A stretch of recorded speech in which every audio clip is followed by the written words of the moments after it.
욕을 그대는 참으지 않은 것 예수의 보혈로 그대는 씻기어 있는 것 마음속에 여러가지 죄악이 깨끗이 씻기어 있는 것 주 예수와 만나서 늘 함께 그대는 행동을 하는 것 아무 때나 어디서나 그대는 십자가 붙들고 있는 것 예수의 보혈로 그대는 씻기어 있는 것 마음속에 여러가지 죄악이 깨끗이 씻기어 있는 것 주님 예수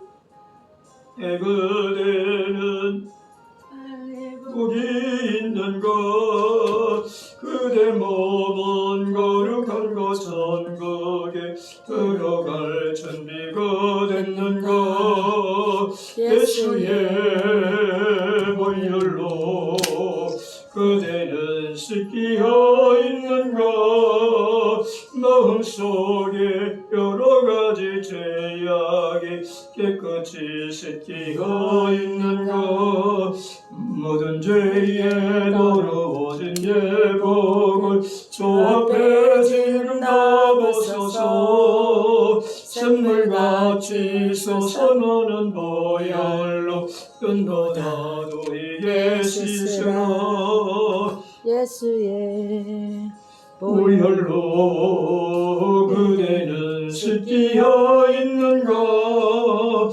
마음속에 여러가지 죄악이 깨끗이 씻기어 있는 것 허물과 죄로 죽었던 우리 그리스도와 함께 살려주시되 예수 내 십자가 보혈의 피로를 성량하시고 구속하사 하나님을 아버지라 부를 수 있는 찬미의 권세를 누리며 살아가게 하시고 유한한 삶 속에 살아가지만 하늘의 기업을 받는 의의 옷사로부로서 하늘의 소망을 품고 살아가게 하신 하나님 놀라운 구속의 은혜를 자각하고 깨달아 하나님 나라와 하나님의 영광에서 헌신하기로 다짐하고 선지동산에 보인 하나님의 자녀들을 기억하시고 성령과 지혜와 믿음으로 충만케 하사 부르신 첫 소명이 잃어버리지 않게 하시고 끝까지 사명을 붙잡고 하나님의 부르심에 응답하여 믿음의 주연자 않게 하시는 예수를 깊이 생각하며 예수님만 바르고 나아가는 하나님의 일꾼들 되게 하여 주옵소서. 오늘도 기독교 영성이란 주제 아래 말씀을 묵상하고자 하오니 예수님이 가르치신 팔복의 영성이 우리 안에 회복되어지도록 성령께서 조명하시고 은총 허락하사 각 처지에서 있는 환경 속에서 함께 영상을 통해서 공부한 모든 학우들을 성령께서 조명하여 주옵소서. 예수 그리스도의 이름으로 기도하옵나이다. 아멘. 예수님이 가르쳐 주신 팔복, 우리는 성경에서 많이 팔복의 설교를 많이 듣고 배우게 되어지는데 이 기독교 영성 안에서 예수님의 영성 가운데 팔복의 영성을 적용하면 그래서 예수님이 가르쳐 주신 산상보훈에서 팔복을 가르쳐 오는 팔복의 영성이다. 그래서 기독교 서점에 가면 팔복의 영성이라는 주제 아래 책들이 나오게 되어지는데 어쨌든 그래서 지난 시간에 마음이 청결한 자 그리고 애통하는 자 온유한 자라고 예수님이 가르쳐주고 있으니 마음이 청결한 자가 복이 있고 애통하는 자가 복이 있고 온유한 자가 복이 있다라고 가르쳐주면서 오늘 네 번째 것은 의에 줄이고 목마른 자라고 말하지. 그래서 마태복음 5장 6절에 의에 줄이고 목마른 자는 복이 있나니 그들이 배부를 것이요.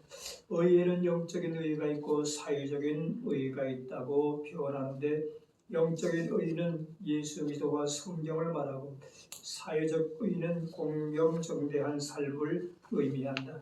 그러므로 영적인 의는 예배와 기도와 말씀과 찬양을 통해서 채워나가야 하고 사회적인 의는 공평과 정의, 사랑과 나눔을 통해서 채워나가야 한다. 그렇게 말하죠.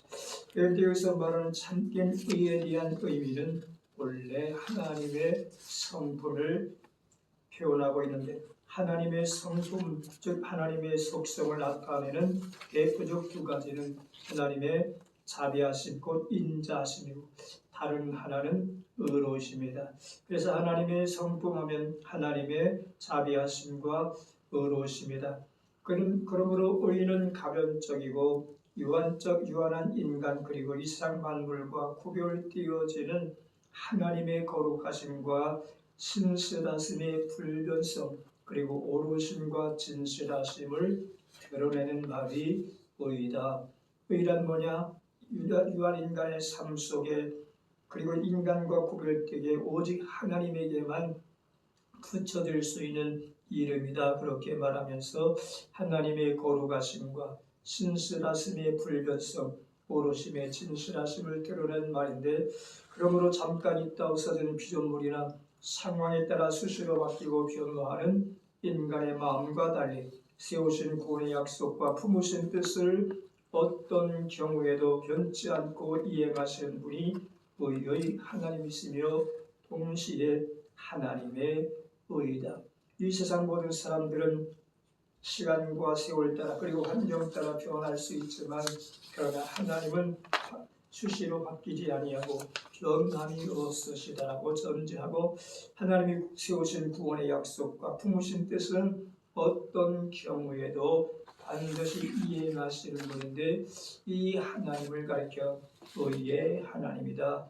다윗은 그러므로 의로우시고 자비하신 하나님을 고백하기를, 시편 115편 5제 여호와는 은혜로우시며 의로우시며 우리 하나님은 긍휼이 많으시도다, 이렇게 말하지. 다윗이 고백한, 다윗이 믿는 하나님은 의로우시고 자비하시며, 그렇게 말하죠. 은혜로우시며 의로우시며 우리 하나님은 긍휼이 많으신데, 이것을 시편 11편 7절에도 여호와는 의로우사 의로운 일을 좋아하시나니 정직한 자는 그의 얼굴을 배울 것이다. 시편 89편 14절에 의와 공의가 주의 보좌에 기초라, 인자함과 진실함이 주 앞에 있나이다. 여기서 시편 기자는 하나님의 의, 곧 공의와 정의가 하나님의 보좌의 기초가 된다고 고백하면서 인자심과 진실하심이 늘 주님 앞에 있다고 고백합니다. 그러므로 하나님은 측량할 수 없이 자비하시고 은혜로우시며 본질상 의로우신 분임을 말하죠. 그러므로 의는 근본적으로 하나님께 속한 것이고 하나님의 것이며 하나님께로부터 비롯된 것임을 의미하고, 하나님이 모든 의의 원천이고 의의 바탕이 되심을 말하죠. 그러므로 이 사막을 줄이고 목마름 같지 하라고 하나님은 우리에게 말씀하면서, 이 말은 곧 하나님을 향한 열망, 열정을 말하는데, 마치 갈급한 심령으로 하나님을 사모하라.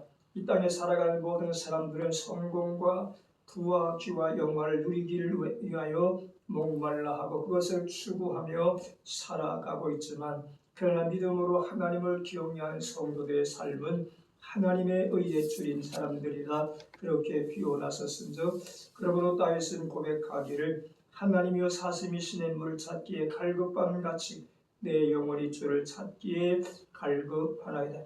내 영혼이 하나님 곧 살아계시는 하나님을 갈망하나이다. 내가 어느 때에 나가서 하나님의 얼굴을 배우니까. 마치 다윗은 사슴이 시냇물을 갈급하는 것이 목마른 자가 물을 사모하듯이 하나님을 사모한다, 이렇게 말하죠. 그러므로 하나님의 의와 뜻을 사모하는 목마름이 간절함을 나타내고 있음을 다윗은 고백하면서, 예수님이 이것을 마태복음 6장 33절에 너희는 먼저 그의 나라와 그의 의를 구하라, 그리하면 이 모든 것을 너희에게 더하시리라. 이방인들처럼 염려하여 무엇을 먹을까, 무엇을 마실까, 무엇을 입을까 하지 말라. 이는 다 이방인들이 구하는 것이라. 너희 하늘 아버지께서 이 모든 것이 너희에게 있어야 할 줄을 아시느니라. 그러므로 이방인처럼 너처럼 무엇을 먹을까, 입을까, 마실까 염려하기 이전에 먼저 하나님의 나라와 의를 구하라고 말하죠. 이것을 가르쳐 아모스 선지자는 말세의 징조 가운데 하나는 양식이 없어 주림도 아니고 물이 없어 가람도 아니라고 전제하고 여호와의 말씀을 듣지 못한 기갈이라고 고백하고 있으니 마모스 8장 11절 이하에 주 여호와의 말씀이라 보라 날이 이를지라 내가 기근을 땅에 보내리니 양식이 없어 주림이 아니며 물이 없어 가람이 아니요 여호와의 말씀을 듣지 못한 기갈이라 사람이 이 바다에서 저 바다까지 북쪽에서 동쪽까지 비틀거리며 여호와의 말씀을 구하려고 돌아다녀도 얻지 못하리니 여기서 기근은 기갈인데 이게 양식과 물의 목마름의 기근과 기갈이 아니라고 전제하고 영적으로 하나님의 말씀을 인한 기근이고 하나님의 말씀을 듣지 못한 기갈이라 그렇게 말하죠. 말은 홍수 후에 마실 물이 없는 것처럼 원래 교회 강단을 통해서 수많은 설교들이 많이 쏟아지고 있지만 그가 말씀이 부족한 시대다 그렇게 역설적으로 말하죠. 수많은 목회자들의 설교를 하고 있지만 그럼에도 불구하고 말씀이 부족한 시대라. 즉 하나님의 말씀을 깊이 알면서 넓게 알고 그 말씀이 우리의 삶을 지배하도록 해야 한다. 그러므로 청교도들은 주장하기를 만약 강단이 메마르다면 그리스도의 십자가와 부활의 복음이 없기 때문이라고 이야기하고 있습니다. 오늘 강단에서 복받는 이야기를 많이 하고 있지만 경고치는 이야기를 많이 하고 있지만 정작 예수의 십자가와 부활의 복음을 소홀히 하고 있다라고 지적하고 있습니다. 그러므로 하나님 말씀이 살아 움직여야 하고 능력의 말씀으로 불이 되어 우리의 심령을 변화시켜야 됨을 우리에게 가르쳐 주었으니 여호와의 말이 불이요 방망이라고 말씀한 것처럼 나 여호가 말하노 내 말이 불같지 아니하냐 방망이 같지 아니하냐라고 말씀하신 것처럼 때로는 하나님의 말씀 우리의 심령 속에 불로 방망이처럼 역사해야 됨을 의미하고 있으니 그 말씀을 통해서 우리의 생각이 우리의 삶이 변화됨을 말하죠. 그러므로 하나님의 말씀으로 기근을 만날 때 심령이 메마르게 되어지고 곤고하게 될 뿐만 아니라 하나님의 은혜를 체험할 수 없게 되어짐을 말하죠. 하나님의 은혜가 떠나면 열심히 약화되고 섬김과 봉사와 신앙이 해고하게 되어짐을 말하죠. 그러므로 심령이 가난함을 느끼는 자는 죄 때문에 애통하게 되고 죄로 인하여 슬픔에 잠긴 자는 예수 그리스도 앞에 나와서 회개함으로 사죄 은총을 받아야 하고 하나님의 구원을 기뻐하고 즐거워하기를 원하는 자는 온유해야 하고 하나님 앞에서 더 낮아지고 겸손해야 하며 의해지고 목마르다면 하나님의 은혜와 말씀으로 세워야 한다 그렇게 말하죠. 그러기 오늘 수많은 사람들이 쏟아지는 학의 눈물이나 교양사적과 상담학 철학이 있어도 인간의 공허한 마음을 해결할 수 없고 오직 성경만이 우리의 심령을 새롭게 소생시키는 것이다 이렇게 말하죠. 즉 세상적인 학위 논문을 가지고는 세상적인 어떤 지식과 학문으로서는 인간의 공허함을 메꿀 수 없지만 오직 하나님의 말씀으로 기록된 성경만 우리의 심령을 새롭게 하고 소생시키는 힘이 있다라고 성경은 말하죠. 그러므로 시편 19편 7절에 여호와의 법을 만져 영혼을 소생시키며 여호와의 증거는 확실하여 우둔한 자를 지혜롭게 하며 그것은 인간은 하나님의 형상대로 지음받았기 때문이다 그렇게 말하죠. 인간이 하나님의 형상대로 지음받은 존재라고 한 말은 영적으로 하나님을 갈망하고 하나님을 사모하며 살아가는 존재로 지음받았기 때문이다 이렇게 말하죠. 아담이 타락하기 전에 완전한 의를 소유했지만 타락한 후에는 모든 사람들이 자신을 통제할 능력을 상실하게 되어지는데 이것을 전적 타락 혹은 전적 부패라고 말하죠. 그러므로 영국의 스퍼전 목사는 죄 안에서는 참된 행복을 누릴 수가 없다고 전제하고 오직 거룩함이 복락의 본질적 요소라고 말하죠. 그럼 구체적으로 그리스도인들이 무엇으로 줄이고 목말라야 하느냐? 의에 줄이고 목마르라고 말씀하셨는데 여기서 말하고 있는 의는 근본적으로 하나님께서 죄인 인간에게 의롭다고 선언해 주시는 의를 표현하고 있다. 의에 줄이고 목마른 사람이 복 있는 사람인데 여기서 말하는 의는 하나님께서 죄인된 인간들에게 의롭다고 선언하신 의를 말하는데, 그러므로 이 의는 예수 그리스도께서 십자가에 돌아가시고 우리를 속량하신 의를 말합니다. 그러므로 아무리 큰 죄인이라 할지라도 예수 그리스도의 십자가와 공로를 믿기만 하면 구원을 선물로 주신다고 우리에게 말씀해 주셨은즉, 너희가 그 은혜를 인하여 믿음으로 말미암아 구원을 얻었나니 이것이 너희에게서 난 것이 아니요 하나님의 선물이 행위에서 난 것이 아니니 이는 누구든지 자랑하지 못하게 하려 함이라. 그러므로 구원의 조건은 전적인 하나님의 은혜였음을 우리에게 가르쳐 주면서, 인간 스스로는 절대로 의로워질 수 없다고 하는 것입니다. 인간의 선행으로 새로워질 수 없다고 하는 것을 의미하고 있습니다. 그러므로 예수 믿기 전 아무리 선행과 땅에서 어떤 공로가 있다 할지라도 그것으로 인하여 그 선행과 그 공로로 인하여 세워지거나 구원에 이룰 수 없다고 하는 것을 말합니다. 그러므로 성경은 인간의 의는 다 더러운 옷과 같은 것이다. 그래서 이사야 64장 6절에 무릇 우리는 다 부정한 자 같아서 우리 의는 다 더러운 옷 같으며 오랜 나잎사이같이 시들므로 우리의 죄악이 바람같이 우리를 몰아가나이다. 아무리 땅에서 아무리 도덕과 윤리적으로 깨끗하고 선한 삶 그리고 선한 일을 많이 하고 공로를 많이 세웠다 할지라도 하나님의 관점에서 보면 우리의 그 모든 의는 다 더러운 옷과 같은 것이다. 이렇게 비유해 주면서, 이 더러운 옷과 같이 우리는 다 잎사귀같이 시들므로 우리의 죄악이 바람같이 우리를 몰아가나이다. 인간 본성 자체가 부정하므로 그 어떤 제서나 의식이나 방법으로도 인간의 죄를 깨끗이 할 수 없다고 말하지. 그러므로 줄이고 배고픈 사람에게 아름다운 연주를 보여주어도 그 갈망은 채울 수가 없는 것처럼, 목마르고 갈증에 사롭게 사람과 굶주린 허덕이는 사람에게 보석이나 기중품보다 빵 한 조각과 물 한 모금이 더 큰 위로가 되고 힘이 된다고 말하지. 그러므로 인간의 삶 속에 있어서 정신적으로 안정이 되고 물질적으로 풍요로운 삶, 여유 있는 삶을 산다 하여도 영적으로 채워지지 않으면 인간은 공허한 존재가 된다고 말한다.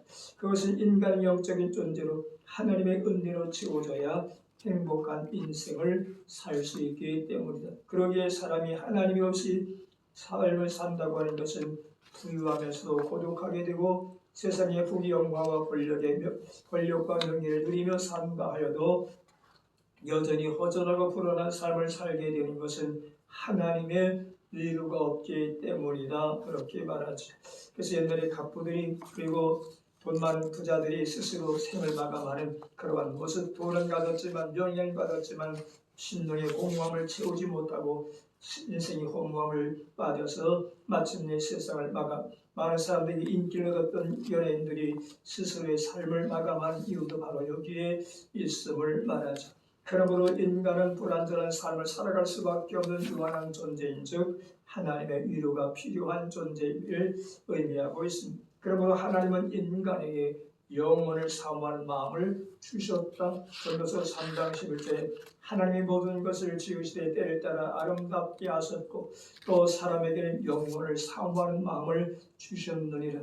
그러기에 솔로몬은 너의 청년의 때 너의 창조자를 기억하라고 권고하면서 전도서 12장 1절에 너는 청년의 때에 너의 곧 창조주를 기억하라. 곧 권고한 날이 이르기 전에 나는 아무 낙이 없다고 할 해가 가깝기 전에, 우리 힘이 없고 낙이 없다고 할 해가 가깝기 전에 청년의 때 힘이 있을 때 기력이 있을 때 창조자를 기억하라고 말하죠. 그러면 우리는 하나님을 창조주 하나님으로 기억하고 예수 그리스도를 우리의 중보자요 구원자이심을 믿어야 합니다.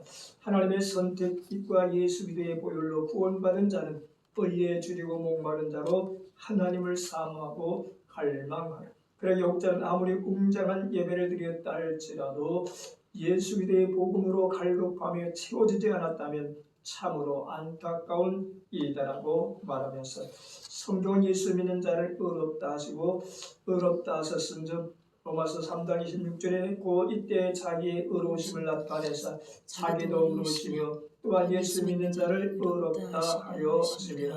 죄인이었던 우리가 의롭다함을 받은 것은 내가 좀 의로워서 지기를 바래서 의로워진 것이 아니요 내가 깨끗하고 사람들에게 인정받음으로 의로워지는 것이 아니라 예수 믿는 우리에게는 허물이 있고 실수를 하게 되고 죄에 넘어질 수밖에 없는 연약한 존재이지만 그러나 예수 믿는 자를 하나님께서 의로운 자로 인정해 주셨다고 성경은 말하지. 그래서 우리 자신은 죄인임에도 불구하고 예수님이 의롭다고 선언해 주셨은즉 이것을 가리켜 칭의라고 말하지. 그래서 모든 사람의 죄를 본받아 하나님의 영광이지 못했지만 오직 값없이 베풀어 주신 하나님의 은혜로 예수 그리스도를 믿음으로 말미암아 의롭다 하심을 입었다고 성경은 선언하고 있은즉 이것이 예수께서 우리에게 주시는 의를 의미하는 것이다. 그러므로 하나님께서 우리에게서 의를 거두신다면 우리 영혼이 어둠과 죄악에서 방황할 수밖에 없고 영혼이 죽고 멸망할 수밖에 없는 죄인에게 의의 선물을 주셨으니 오직 예수 그리스도에 대한 의에 줄이고 목마른 자가 되어야 한다. 우리가 의롭다함을 받은 것은 내가 노력과 수고로 그리고 공로로 얻은 것이 아니라 오직 예수 그리스도의 은혜임을 성경은 말하지. 그러면 육신에 대한 배고픔과 목마름을 지옥에서 빵과 물을 구하는 것처럼 예수 그리스도의 복음에 대한 은혜를 사모하고 구하며 갈망하여 영적으로 굶주린 부부를 채워나가야 할 것이다. 그래야 하나님 안에서 참된 평안과 안식을 누릴 수 있을 것이다. 하나님을 사모하를 줄이고 목마름 같지 않은 사람에게 참의가 주어지며 동시에 하나님의 은혜에 의한 참 만족의 복이 임한다는 것이다. 두 번째로 의에 줄이고 목마르다는 말의 의미를 방관동 목사는 다음같이 해석하고 있는데 하나님의 법을 순종하여 지키는 것이다. 세상의 의도 세상 법을 잘 지키고 순종하여 법적으로 순종하지 않은 법을 어기면 불의요 죄인 것처럼 하나님의 법에 순종하고 잘 지켜야 의라고 말한다. 그러면 하나님의 법이 무엇이냐? 하나님의 법은 하나님의 명령이요 하나님의 말씀을 순종하여 잘 지키는 것이 의라고 말하지. 구약의 아담은 하나님의 법, 즉 에덴 동산에서 선악과를 따 먹지 말라는 법에 불순종하고 어기고 따 먹었기 때문에 죄를 짓고 불의에 떨어져 마침내 살기 좋은 에덴 동산에서 쫓겨나게 되었다. 오늘도 하나님의 말씀을 어기고 살면 그것이 불의요 죄가 되며 거기에 대가로 사망을 받게 됩니다. 예수님은 하나님의 법과 말씀에 순종하여 하나님의 뜻을 따라 십자가를 지시고 구속사역을 완성하셨고 하나님의 의를 이루었으며 구원과 생명을 회복해 주셨다고 말하죠. 오늘 사는 우리도 하나님의 말씀과 성경대로 살 때 의를 이루고 그 의의 대가가 생명을 얻게 되어진다. 우리 말씀대로 사는 생활을 갈구하며 살아야 한다. 예수 믿는 것이 의라고 말하죠. 사람에게는 아담의 타락 이후 의는 상실되어 하나님 앞에 의롭다함을 받을 인간 한 사람도 없게 되었은즉 로마서 3장 13절에 모든 사람이 죄를 범하였으며 하나님의 영광이지 못했더니 그러나 예수를 믿음으로써 하나님께서 우리의 죄를 다 용서해 주시고 의를 회복시켜 주셨은즉 로마서 3장 24절에 그리스도 안에 있는 성령으로 말미암아 하나님의 은혜로 값없이 의롭다 하심을 얻은 자 되었느니라. 그러므로 그리스도를 믿는 믿음이 없으면 아무리 도덕적 훌륭한 사람이라 하더라도 그 사람의 죄를 용서해 주지 않기 때문에 죄가 언제나 그에게 있으므로 의롭다 하심을 얻지 못하여 의리되지 못한다 그렇게 말하지. 그러나 그리스도를 믿는 믿음을 가질 때 그 사람은 하나님 앞에 순종한 사람이요 회개한 사람이기 때문에 하나님께서 그 사람을 용서해 주시고 의롭다함을 얻게 된다는 것이다. 그러므로 로마서 3장 12절에 예수 그리스도를 믿음으로 말미암아 모든 믿는 자에게 미치는 하나님의 의인이 차별이 없느니라. 그리스도를 믿으면 차별 없이 의인이 된다는 것이다. 그러므로 로마서 3장 26절에 예수 믿는 자를 의롭다 하려 하심이라. 그러므로 성도의 삶은 그리스도를 믿는 믿음을 갈구하며 살아가는 자가 되어야 할 것이다. 양심에 따라 사는 것이 의라고 말하죠. 양심은 하나님께서 주신 선한 마음이요 하나님의 작은 법인데 양심적으로 살 때 도덕적 의가 나타나게 되는 것이다. 양심의 소리를 거역하고 살면 비양심의 생활을 생활은 불의와 불선뿐인 것이다. 양심의 소리에 순종하여 착하게 살 때 그것이 바로 사는 의라고 말하죠. 양심대로 살 때 사람과 사람의 사이에 바른 관계를 맺고 사는 행적인 의가 이루어진다. 그럼 오늘 사는 성도들은 양심대로 살기를 갈구해야 한다. 의에 관해 김의한 목사는 하나님과 바른 관계를 회복하는 것이다. 이렇게 표현해 주면서 인간 사이의 모든 불의는 하나님과 멀어져 인간이 타락한 데서 기인하는 것이다. 오늘날 사회의 모든 형태의 죄악 곧 인종차별에서 오는 긴장이나 빈부격차에서 오는 투쟁이나 영토 시비에서 오는 분쟁이나 도덕적 타락에서 오는 문란 등 이 모든 사회악은 죄의 현상일 뿐이고 죄의 근원은 아니라는 것이다. 죄의 근원은 인간이 형상대로 지음받은 하나님과 교제에서 끊어져 사단의 노예가 된 데서 생겨지는 것이다.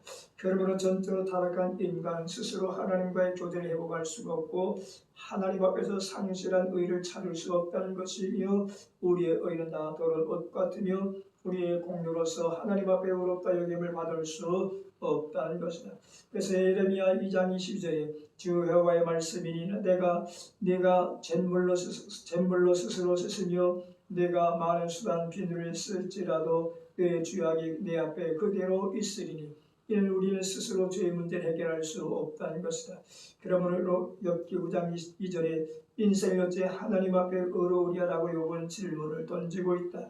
이러한 영적인 고백은 세상의 물질과 향락으로 명예로 권력으로 채우려고 해도 여전히 배고프고 목마르다는 것이다. 그러므로 혹자과 문명은 우리의 생활을 편리하게 하는 데 성공했으나 그 기회를 다루는 인간의 병을 고치는 데는 실패했고 말았으며 문명에 이긴 엘리베이터는 사람을 20층 50층으로 올려줄 수 있어도 하나님께로 올라가게 하지 못한다. 사람은 스스로 만든 그 무엇으로 하나님께 갈 수 없다라고 전제하고 오직 하나님께서 보여주신 사다리를 통해서만 하나님께 올라갈 수 있는데 그 사다리가 무엇이냐? 하나님의 의는 어떻게 얻어지는가? 하나님의 의는 하나님 율법의 요구를 완성할 때 얻어질 수 있고 그러나 타락한 인간 누구도 율법의 요구를 만족시킬 만큼 의롭게 살 수 없다는 것이다. 오직 예수 그리스도만이 죄 없이 오셔서 율법대로 사셨고 율법대로 살지 못한 저주 아래의 죄인들을 위하여 십자가에 죽으셨다. 그리스도의 이러한 의를 믿을 때만 이 믿는 자에게 그 의가 전가되어 의롭게 되어지는 것이다. 그것은 예수 그리스도께서 우리의 의가 되시기 때문이다. 그런데 고린도서 1장 30절에 너희는 하나님으로부터 나와서 그리스도 예수 안에 있고 예수는 하나님으로부터 나와서 우리에게 지혜와 의로움과 거룩함과 구원함이 되셨으니 창세기 15장 6절에 아브라함이 여호와를 믿으니 여호와께서 이를 그의 의로 여기셨다. 사도행전 15장 11절에 주 예수의 은혜로 구원받은 줄을 믿노라 하니 사도행전 16장 31절에 이르시되 주 예수를 믿으라 그리하면 너와 내 집이 구원을 받으리라 하고 그리스도께서 우리의 의가 되시는 것은 그가 순종하고 죽으심으로써 율법을 이루셨을 뿐만 아니라 율법의 저주의 형벌까지 다 담당하심으로 하나님의 공의를 만족시키시고 그의 진노를 가라앉혔기 때문이다. 그래서 로마서 5장 8절 이하에 우리가 아직 죄를 지었을 때 그리스도께서 우리를 위하여 죽으심으로 하나님께서 우리에 대한 자기의 사랑을 확증하셨느니라. 그러면 이제 우리가 그 피로 말미암아 의롭다 세받았으니 또 그로 말미암아 진노하심에서 구원을 받을 것이라. 하나님 예수 그리스도의 순종과 대속적 대상을 받으신 까닭에 그것이 우리의 의의 근거가 되고 그 의가 우리에게 전가되므로 우리가 하나님의 보시기에 의롭게 되는 것이다. 이사야 선지자는 그리스도께서 대신 죽으시고 그를 믿는 자를 의롭게 하시는 죄의 대속과 의의 전갈 이렇게 말하길 그가 찔림은 우리의 허물 때문이요 그가 상함은 우리의 죄악 때문이라. 그가 징계를 받으면 우리는 평안을 누리고 그가 채찍에 맞음으로 우리는 나음을 받았도다. 우리는 나 양 같아서 그를 행하여 각기 제 일로 갔거늘 여호와께서는 우리 모두의 죄악을 그에게 담당시키셨도다. 종교학자 루터가 발견한 진리는 바로 이 그리스도의 대속을 믿음으로만 의롭게 되어지는 이 신득의 원리였다. 옛날 바리새인들의 실패는 자신들의 의를 내세웠기 때문인데 일주일에 이틀 금식하고 11절을 정확하게 마치고 안식을 지킨 것으로 하나님의 그 공로를 보고 받으실 줄 알았다. 그래서 성전에 나가 기도될 때 하나님께 종교적 공로 리스트를 외움으로써 그 공로를 보고 기도를 들어주실 줄 확신하였다. 그러나 예수님은 너의 의가 서기관과 바리새인보다 낫지 못하면 결코 천국에 들어가지 못하리라 말씀하셨는데, 이는 바리새인의 의관을 버리고 그리스도를 통한 의를 잊지 아니하면 천국에 들어갈 수 없다고 말씀하신 것이다.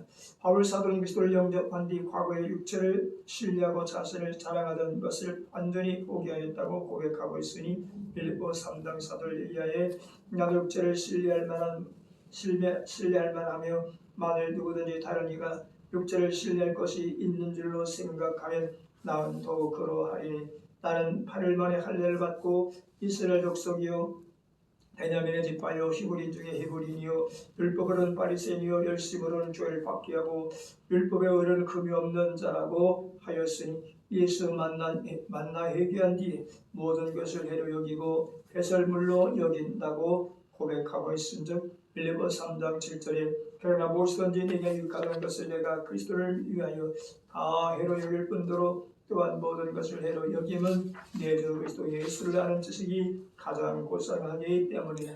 내가 그를 위하여 모든 것을 잃어버리고 배설물로 여김은 그리스도를 얻고, 이처럼 바울 사도는 다시 고백하기를 그 안에서 발견되려 함이니 내가 가진 의는 율법에서 난 것이 아니요 오직 그리스도를 믿음으로 말미암은 것이니 그 믿음으로 하나님께로부터 난 의라고 말하고, 하나님의 의는 곧 오직 믿음으로만 얻을 수 있을 뿐이라고 말하죠. 그래서 주경신학자 박글레이는 이러한 의를 얼마나 진실하게 구하고 있는가. 너는 굶어 죽어가는 사람이 음식을 원하는 만큼, 그리고 목말라 죽어가는 자가 물을 원하는 만큼 의를 구하는가.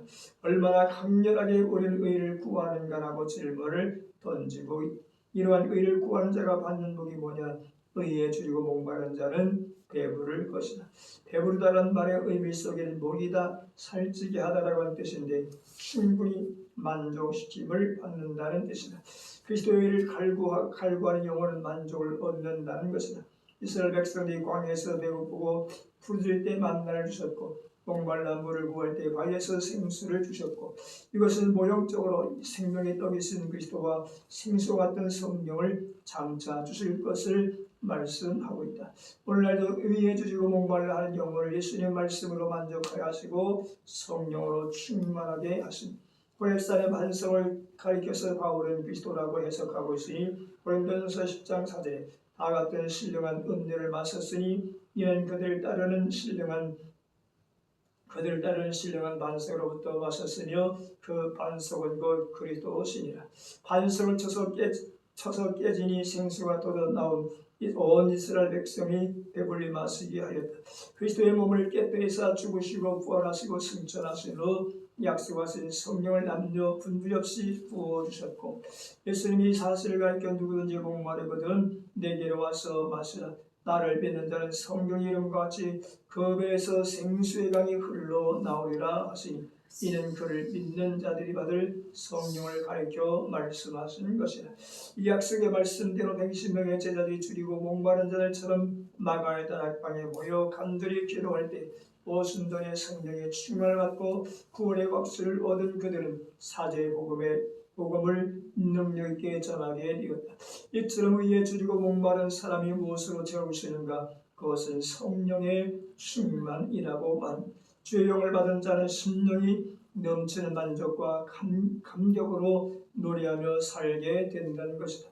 그러므로 배부르다는 뜻은 만족하다, 평안하다, 충만하다는 뜻이 있게 되는데, 예수님을 나의 구주로 믿고 난 후 의에 줄이고 목마른 자는 예수로 만족하고 평안이 주어지는 것이다. 하나님의 의와 뜻을 사모하는 목마름이 애타고 간절하다면 하나님이 주시는 신령한 것들로 배부를 것이며 우리 삶 가운데 성령의 열매들이 열리게 될 것이다. 다섯 번째, 긍휼히 여기는 것입니다. 마태복음 5장 7절에 긍휼히 여기는 자는 복이 있나니 그들이 긍휼히 여김을 받을 것이요. 사람이 긍휼히 여기까지는 성령의 역사로 마음이 가난해지고 죄를 통회하고 온유하여 자신의 영혼 속에 그리스도의 의를 체험받은 경험이 있는 거듭난 자의 모습이 긍휼히 여기는 자의 모습이다. 그렇게 말하죠. 즉 긍휼히 여기까지는 성령의 역사로 마음이 가난하고 죄를 애통하고 온유하여 자신의 영혼 속에 예수 그리스도의 의를 체험하고 난 이후에 긍휼히 여기게 되어진다고 전제하고, 그래서 유기종 목사는 그의 책에서 긍휼을 베푸는 일은 사랑을 실천하는 것이라고 말하고 이것이 팔복의 핵심이라고도 말하죠. 그 이유는 기독교 신앙의 초점은 하나님의 사랑을 깨닫고 그 사랑을 실천하는 데 있기 때문이라고 말하죠. 예수님은 이 말씀에서 하나님의 사랑을 구체적으로 실천하는 사람이 복이 있다라고 말하고 의를 사모하는 일과 긍휼을 실천하는 일은 기독교 신앙과 영성의 중심에 속한 것이라고 교훈하고 있는데, 따라서 긍휼히 여기는 자는 다른 사람을 불쌍히 여기는 것인데 이와 같은 것을 같이 울고 같이 웃는 공감의 마음이다. 즉 우는 사람과 같이 울고 웃는 사람과 같이 웃는 것을 표현하는데 이것을 공감의 마음이다. 그래서 구약에서 긍휼이란 헤세드라고 하는 뜻인데 이는 하나님의 은혜를 표현하는 말입니다. 모든 은총 중에 최고의 은총이 뭐냐? 긍휼이라고 말합니다. 이는 하나님의 사랑과 긍휼과 자비와 인자하심과 하나님의 선과 축복을 포함하는 단어가 긍휼이다. 긍휼은 이로부터 난 지혜 중에 하나인데 야고보서 3장 17절에 오직 이로부터 난 지혜는 첫째 성결하고 다음에 화평하고 관용하고 양순하며 긍휼과 선한 열매가 가득하고 편견과 거짓이 없나니 긍휼은 자비라고도 말하죠. 어떤 경우도 불쌍히 여기며 긍휼을 베푸는 자비가 그리스도의 정신임을 말하죠. 그래서 너희 아버지의 자비하심 같이 너희도 자비하라. 누가복음 6장 36절에 너희 아버지의 자비로 부심같이 너희도 자비로운 자가 되라. 자비라고 한 말은 아무도 즉 비방하지 않는 것이요 다투지 않는 것이요 오직 관용을 나타내는 것이라고 말하고, 디도서 3장 2절에 아무도 비방하지 말며 다투지 말며 관용하며 범사의 온유함을 모든 사람에게 나타낼 것을 기억하게 하라. 그리스도의 은혜는 허물을 죄하고 자비는 비참을 죄한다는 말이 있는 것처럼 긍휼은 마음에서부터 우러나오는 불쌍히 여기는 열정을 말하고 자비는 긍휼히 여기는 불쌍히 여기는 마음이 표현된 행동이다. 이렇게 말하죠.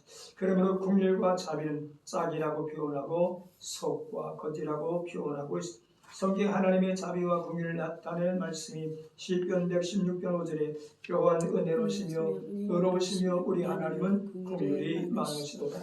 시편 103편 8절에 여호와는 긍휼이 많으시고 은혜로우시며 노하기를 더디게 하시고 인자심이 풍부하시도다. 이 하나님의 자비는 영원하시다고 역대상 16장 41절에 기록하고 있으니 또 여호와의 인자심이 영원하심으로 그들과 함께 해만과 여두둔과 그리고 택함을 받아 지명된 나머지 사람을 세워 감사하게 하였고, 역대하 20장 21절에 백성과 더불어 의논하고 노래하는 자를 택하여 거룩한 예복을 입히고 군대 앞에서 행진하며 여호와를 찬송하여 이르기를 여호와께 감사하되 그의 인자심이 영원하도다 하게 하였더니, 하나님의 자비가 용서에 나타나고 있는데 시편 51편 1절 이하에 하나님이여 주의 인자심을 따라 내게 은혜를 베푸시며 주의 많은 긍휼을 따라 내 죄악을 지워주소서. 나의 죄악이 말같게 씻기시며 나의 죄를 깨끗이 하소서. 예수님이 자비를 말씀하시는데 히브리서 2장 17절에 하나님의 일에 자비하고 신실한 대제사 일이요 백성의 죄를 속량하려 하시며, 예수님은 자비하신 대제사장이라고 표현해 주면서 누가복음 7장 13절에서 열두 문둥병자에게 예수 그리스도의 자비를 표현해 주셨고, 누가복음 18장 42절에 소경에게 그리스도의 자비를 나타내 주셨고, 수단 병인들의 그리스도의 자비를 나타내서 그들을 긍휼히 여겨 주었다고 말하죠. 성령 열매 가운데 하나도 자비라고 갈라디아 5장 20절에 표현하고 있은즉 그러므로 예수님의 자비를 강조하고 있습니다. 누가복음 6장 36절에 너희 아버지 자비로우신 같이 너희도 자비로운 자가 되라.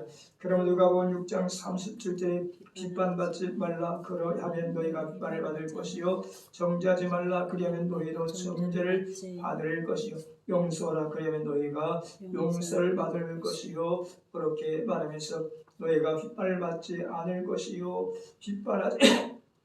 비판을 받지 아니하기 위해서는 비판하지 말고 정죄를 받지 않기 위해서는 정죄하지 말 것을 말하면서 피차 서로 용서하라고 가르쳐 주니 이문정 목사는 이상적 성도가 누구냐고 질문을 던지고 마음이 자비로운 성도가 이상적 성도라고 이야기하고 있는데 마음이 자비로운 성도는 생각하는 것을 이해 본의로 한다고 말하죠. 그래서 할 수 있는 대로 자신이 선의적으로 생각하는 것이 이해 본의로 생각하는 것인데 사람은 누구를 막론하고 두 가지의 가능성을 갖고 살아가는데 똑같은 어떤 사건을 놓고서도 선의적으로 생각하는 사람, 악의적으로 생각하는 사람이 있다고 전제하고 선의적으로 생각하면 충분히 이해가 되고 악의적으로 생각하면 충분히 오해가 될 수 있는 사건이다 그렇게 말하죠. 그러므로 자비로운 성도는 악의적으로 생각하지 않고 선의적으로 생각하는 것이다. 자비로운 성도가 누구냐? 이상적 성도가 누구냐? 너가 자비로운 성도가 이상적 성도라고 전제하고 말을 친절하게 할 수 있어야 한다라고 전제하고 잠언 12장 18절에 칼로 찌름같이 함부로 말하는 자가 있거니와 지혜로운 자의 혀는 양약과 같다. 사람의 가슴을 찌르는 칼과 같은 언어가 있는가 하면 그 상처를 싸매주는 양약과 같은 지혜로운 말이 있다라고 말하고 잠언 12장 19절에 거친절한 입술은 영원히 보존되거니와 거짓 혀는 잠시 동안만 있을 뿐이다. 잠언 15장 1절에 유순한 데는 분노를 시게 하여도 과격한 말은 노를 격동하느니라. 잠언 15장 4절에 온순한 혀는 곧 생명나무지만 패역한 혀는 마음을 상하게 하느니라. 온순한 혀는 치료를 가져오는 혀로서 듣는 사람에게 위로와 소망을 주는 말이고 패역한 혀는 듣는 이에게 상처를 주고 그 영을 망하게 하는 거짓된 말을 가리킨다고 주경에서 해석하고 있습니다. 그러므로 성도가 함부로 말하지 말고 양약이 된 말을 하고 지혜롭게 친절하게 말할 것을 권고하고 있습니다. 행실이 자비로운 성도가 이상적인 성도라고 말하죠. 그래서 로마서 15장 2절에 우리 각 사람이 이웃을 기쁘게 하되 선을 이루고 덕을 세우도록 할지니라. 진실한 성도들은 이웃을 기쁘게 하려는 중심이 있고 이웃에게 유익을 주는 행동을 하는 것이라. 이러한 궁리를 가리켜서 방관동 목사는 다음같이 표현하였으니 사람들은 형제와 이웃을 대할 때 자기 입장에서 자기 주관으로 이렇고 저렇고 말은 잘하고 냉혹한 비판을 잘 할지언정 자기 입장을 상대방 입장과 바꿔놓고 생각하며 긍휼을 베푸는 일을 잘못한다라고 지적하면서 그러므로 사람은 승리자가 되면 패자를 멸시하려고 하고 죄를 현행법으로 짓지 않은 사람은 죄 지은 사람을 멸시하고 냉대하려고 하고 부자는 가난한 사람을 없이 여기려 하고 권력자는 백성을 경멸하려 하고 강자는 약자를 억압하려는 경향이 있다라고 말하면서 그러나 긍휼의 마음을 가진 자는 이러한 자세를 버리고 승자는 패자를 긍휼히 여길 줄 알아야 하고 부자는 가난한 자를 동정할 줄 알아야 하고 권력자는 백성에게 자비를 베풀 줄 알아야 하며 강자는 약자에게 긍휼을 베풀 줄 알아야 한다고 말하죠. 그것은 사람은 살아가면서 몇 번이고 입장이 바뀌어질 때가 오기 때문에 그러므로 긍휼을 베풀며 사는 것이 슬기로운 생활이라고 표현해 주셨으므로 야고보서 2장 13절에 긍휼을 행하지 아니한 자에겐 긍휼 없는 심판이 있으리라. 만약 약한 이웃에게 형제에게 긍휼을 베풀 줄 모르면 자기 자신이 사람 앞에와 하나님 앞에서 긍휼 없는 심판을 받는다는 것이다. 그러므로 성도들은 예수님의 자비와 긍휼을 본받아 자비와 긍휼을 베풀며 사는 자가 되라는 것이다. 예수님은 하나님으로부터 하늘 보좌에 계셨던 분이었지만 땅 위에 인간들이 죄를 짓고 멸망으로 향하는 것을 긍휼히 보시고 하늘 보좌를 내놓으시고 낮고 쩌는 세상에 사람의 옷을 입고 오셔서 죄인들과 주의 되셨고 죄인의 입장에 서셨다. 그러므로 인간의 모든 약점을 다 체휼하시고 경험하시고 그리고 시험 당하셨고 고통을 당하셨고 인간들과 같은 입장에 서서 이것이 하나님의 긍휼의 교시요 하나님의 아들 예수 그리스도의 자비의 모습이라고 말하죠. 그리고 세상에 계시는 동안 가난한 자를 긍휼히 여기시고 복음을 전해 주었고 병든 자를 긍휼히 보시고 고쳐 주셨다. 하나마다 현장에 잡혀온 여인을 용서하시고 성난 대중 속에서 구원해 주셨고 형제가 죄를 지었을 때 몇 번까지 용서하오리까 질문을 던지는 제자들에게 7번이라도 용서해 주라고 말씀하시고 당신을 십자가 못 박는 원수들까지도 긍휼히 여기사 용서의 기도를 하셨습니다. 이것이 예수님의 자비와 긍휼을 베푸시는 모습이요 또한 하나님의 성품이 긍휼이요 자비심을 나타내고 있다. 그러므로 기독교를 사랑의 종교, 자비와 긍휼의 종교라고 말합니다. 긍휼과 자비를 실천하기 위해서는 자비의 눈을 가져야 한다고 말하죠. 자비의 눈이 없으면 남을 훌게 눈으로 보기 쉽고 날카로운 눈으로 미워하는 눈으로 증오한 눈으로 보기 쉽기 때문에 자비로 눈을 가져 약한 자를 불쌍히 볼 수 있고 불신자의 영혼을 긍휼히 여겨 복음을 전하게 되어 자비의 일을 가져야 한다고 말하죠. 어려움에 처한 불쌍한 사람들의 심소를 들을 수 있어야 도와줄 수 있기 때문이다. 자비의 발을 가져야 한다고 말하죠. 불쌍한 사람들을 찾을 수 있고 찾아야 사랑을 베풀 수 있고 나눌 수 있기 때문이다. 자비의 혀를 가져야 한다고 말한다. 자비의 혀를 못 가지면 남을 판단하기 쉽고 저주악담하기 쉽고 말로 살인하기가 쉽기 때문이다. 자비의 혀를 가져야 불쌍한 영혼을 위하여 기도해 줄 수 있고 하나님의 말씀으로 이루어 소망을 줄 수 있고 약한 형제를 격려해 줄 수 있다는 것이다. 자비의 손을 가져야 한다고. 자비의 손을 못 가지면 다른 사람을 붙들기 쉽고 자비의 손을 가지면 약한 사람을 위해 구제할 수 있고 봉사하며 섬길 수 있다는 것이다. 이러한 자비 긍휼의 결과는 무엇인가? 마태복음 12장 11절에 나는 자비를 원하고 제사를 원하지 아니하노라 하신 뜻을 너희가 알았더니 무지한 자를 정죄하지 아니하였으리라. 이는 다른 사람과 화목을 이루고 자비를 원하신 예수님의 뜻을 이루어 드리는 것이다. 이 자비의 힘이 어디서 오는가? 자비 곧 긍휼은 사람의 자력으로 안 되고 그 이유는 사람은 어려서부터 악하기 때문이다. 자비 곧 긍휼의 힘이 사람의 힘으로 되어지지 아니하는 까닭은 사람은 어려서부터 악한 존재이기 때문이다. 창세기 8장 21절에 여호와께서 향기를 받으시고 그 중심에 이르시되 내가 다시는 사람으로 말미암아 땅을 저주하지 아니하리니 이는 사람의 마음에 계획한 바가 어려서부터 악함이라. 내가 전에 행한 것 같이 모든 생물을 다시 멸하지 아니하리니 자비의 속성은 그 가지신 성령을 공급하신 은혜로만 가능함을 가르쳐주면서 성령님의 은혜와 도우심을 구하며 살아야 된다. 즉 성령님의 도우심이 아니고선 자비를 베풀 수 없으며 긍휼을 행할 수 없다고 전제하고 오직 자비의 속성을 가진 성령의 공급하신 힘으로 공급하신 은혜로만 가능하다고 말하지. 그러므로 긍휼히 여긴 자의 복은 긍휼히 여김을 받는다고 말하고 있음즉 사랑과 긍휼과 용서는 항상 함께하고 있고 짝을 이룬 것인데 즉 사랑 옆에는 긍휼이 있고 긍휼 뒤에는 용서가 있다는 말이 있는 것처럼 그러기에 사랑의 하나님은 늘 긍휼을 베푸시며 긍휼을 베푸시는 하나님은 용서하시는 하나님이다. 이렇게 말하죠. 그래서 긍휼을 베푸는 자가 복이 있다고 예수님은 가르쳐줍니다. 돌아가서 6번째 마음이 청결한 자가 복이 있다고 말하죠. 마태복음 5장 8절에 마음이 청결한 자는 복이 있나니 그들이 하나님을 볼 것이다. 이것을 가리켜 구약 10편 24편 3절 이하에서는 여호와의 산에 오를 자가 누구뇨 거룩한 곳에 설 자가 누구냐고 질문을 던지고 사절에 가서 손이 깨끗하며 마음이 청결하며 뜻을 헛다는 데 두지 아니하며 거짓 맹세하지 아니하는 자로다.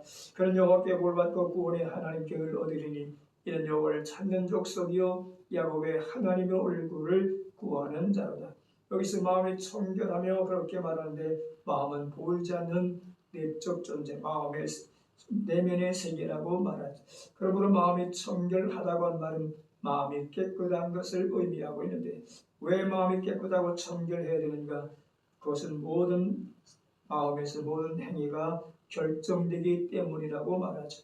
무릇 지킬 만한 것보다 더욱 내 마음을 지켜라. 생명의 근원이 예수 남이라고 잠언 4장 24절에 말한 것처럼 인간의 행위는 마음에서부터 출발하게 되었음을 말하지.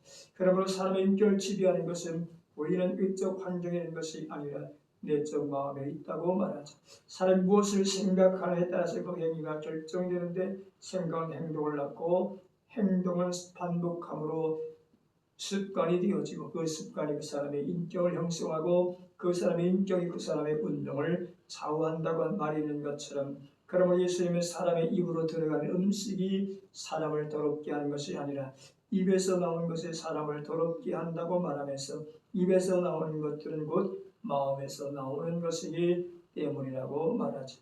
마음에서 나오는 것은 악한 생각, 살인과 간음과 음란과 도둑질과 거짓증언과 비방이 이런 것들이 사람을 더럽게 하는 것을 씻지 않은 손으로 먹는 것은 사람을 더럽게 하지 못한다고 말하지. 그러므로 다윗은 하나님께 기도하기를 하나님의 내 속에 정한 마음을 창조하시고 내 안에 정직한 영을 새롭게 해달라고 기도하고 있은즉 정한 마음이란 범죄 욕구를 이길 수 있는 능력이라고도 표현하고 있고 성령의 능력으로 변화된 신령이라고도 말하지.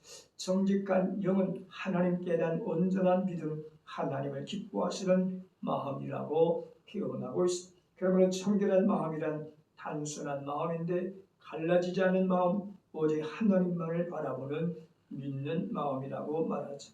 예수님께서 너희 안에 이 마음을 품으라 곧 그리스도 예수의 마음이니 그렇게 말하면서 마음에 청결한 자가 복있나니 저희가 하나님을 볼 것이라고 했습니다. 네가 청년의 정령을 피하고 주께 깨끗한 마음으로 부르는 자들과 함께 의와 믿음과 사랑을 쫓으라. 모든 사람으로 더불어 화평함과 거룩함을 쫓으라. 이것이 없으면 아무도 주를 보지 못할 것이다. 따라서 하나님 우리를 부르심은 부정케 하심이 아니요 거룩하게 하심이라고 말하면서 하나님의 뜻은 이것이 너희의 거룩이라고 가르쳐주고 있습니다. 그러므로 시편에서 말한 것처럼 거룩한 산에 오를 자가 누구냐고 질문을 던지고 손이 깨끗한 자라고 말하죠. 손이 깨끗한 자는 행실이 거룩한 자를 의미하고 있습니다. 따라서 손은 보이는 것이라고 전제하고 외형적인 것을 외부적인 것이라고 말하죠. 보이지 않는 내적인 마음이 변화될 때 생활이 변화되어지는 것을 전제하고 있습니다. 그러므로 속사람이 변화될 때 겉사람도 변화된다고 말하죠. 그러므로 성경 누구든지 그리스도 안에 있으면 새로운 피조물이라 이런 것은 지나갔으니 보라 새 것이 되었도다라고 말씀한 것처럼 너희는 육의 욕심을 따라 썩어져가는 구습을 따르는 옛사람을 못 써버리고 오직 너희 심령이 새롭게 되어 하나님을 따라 의와 진리의 거룩함으로 지으심을 받은 새 사람을 입으라. 그런즉 거짓을 버리고 각각 그 이웃과 더불어 참된 것을 말하라. 이는 우리가 서로 지체가 됨이라. 여기서 바울 사도는 에베소 교회 성도들 향하여 권면하는 중에 새 사람이 누구인가? 새 사람의 특징을 다음같이 이야기하고 있은즉 그것은 거짓을 버리고 각각 그 이웃으로 더불어 참된 것을 말하는 사람이다. 그 이유는 우리가 서로 지체가 되기 때문이라 그렇게 말하죠. 우리가 서로 지체가 되었으니 거짓말을 버리고 참된 말을 하라고 말하죠. 거짓말 중에 고의적인 거짓이 있고 무의식적으로 하는 거짓말이 있다고 전제하고 거짓은 자기 변명에서 나오게 된다고 말하죠. 그래서 어떤 변명을 하기 위해서 거짓말을 하게 되는데 그래서 루터는 하나의 거짓말을 하기 위해서는 7가지 거짓말을 하게 된다고 말하죠. 그러므로 사람이 거짓말을 하는 것보다 진실하게 사는 것이 더 힘들다라고 표현하고 있습니다. 새 사람이 된 너희는 그리스도 안에서 새 사람이 되었느냐 거짓을 버리라고 말하죠. 돌아가서 새 사람의 특징이 뭐냐? 분을 내지 않는 것이다. 에베소서 26절에 분을 내어도 죄를 짓지 말며 해가 지도록 분을 품지 말고 마귀에게 틈을 두지 말라고 말하죠.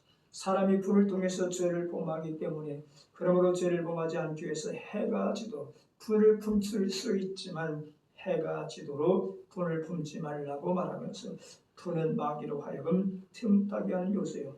마귀가 시키는 대로 하게 띄어진다. 그래서 홧김에 사람들이 범죄하게 되고 홧김에 사고를 치는 경우도 있게 되고 홧김에 다른 사람의 집에 불을 질러서 어려운 공경에 빠뜨린 경우도 종종 뉴스를 통해서 보게 되어진대. 그래서 분을 다스리는 것이 중요함을 말하죠. 분을 품때 죄를 벗지 말고 해가 지도록 분을 품지 말라. 가인은 불을 내므로 안색이 변했다고 말하지. 안색이 변했더니 마침내 동생 아벨을 돌로 쳐 죽이는 살인죄를 범하게 되었습니다. 그러므로 불은 자기를 해롭게 하고 다른 사람을 해치는 상처를 주게 되어진다. 도둑질하지 말라고 말하지. 내가 새 사람이 되었느냐? 변나여 새 사람이 되었을진데 도둑질하지 말라. 그래서 에베소 4장 28절에 도둑질한 자는 다시 도둑질하지 말고 돌이켜 가난한 자에게 구제할 수 있도록 자기 손으로 수고하여 선한 일을 하라고 말하지. 과거의 삶을 돌이켜서 이제 구제하는 일에 힘쓰도록 노동의 삶을 살라고 권고하고 있습니다. 더러운 말 하지 말라고 말하지. 에베소 4장 29절에 무릇 더러운 말은 너희 입 밖에도 내지 말고 오직 독을 세우는 데 소용되는 대로 선한 말을 하여 듣는 자들에게 은혜를 끼치게 하라. 말은 사람이 할 수 있는 특권이라고 말하고 축복이라고 말하지. 사람은 말할 수 있는 존재로 지음받았기 때문이라고 말하지. 그래서 사람 말 가운데는 더러운 말이 있고 선한 말이 있다고 전지하고 더러운 말을 버리라고 권고하고 있은즉 더러운 말이라고 한 말은 악한 말로 표현하고 있는데 악한 말, 더러운 말을 가리켜 썩은 열매라고도 말하죠.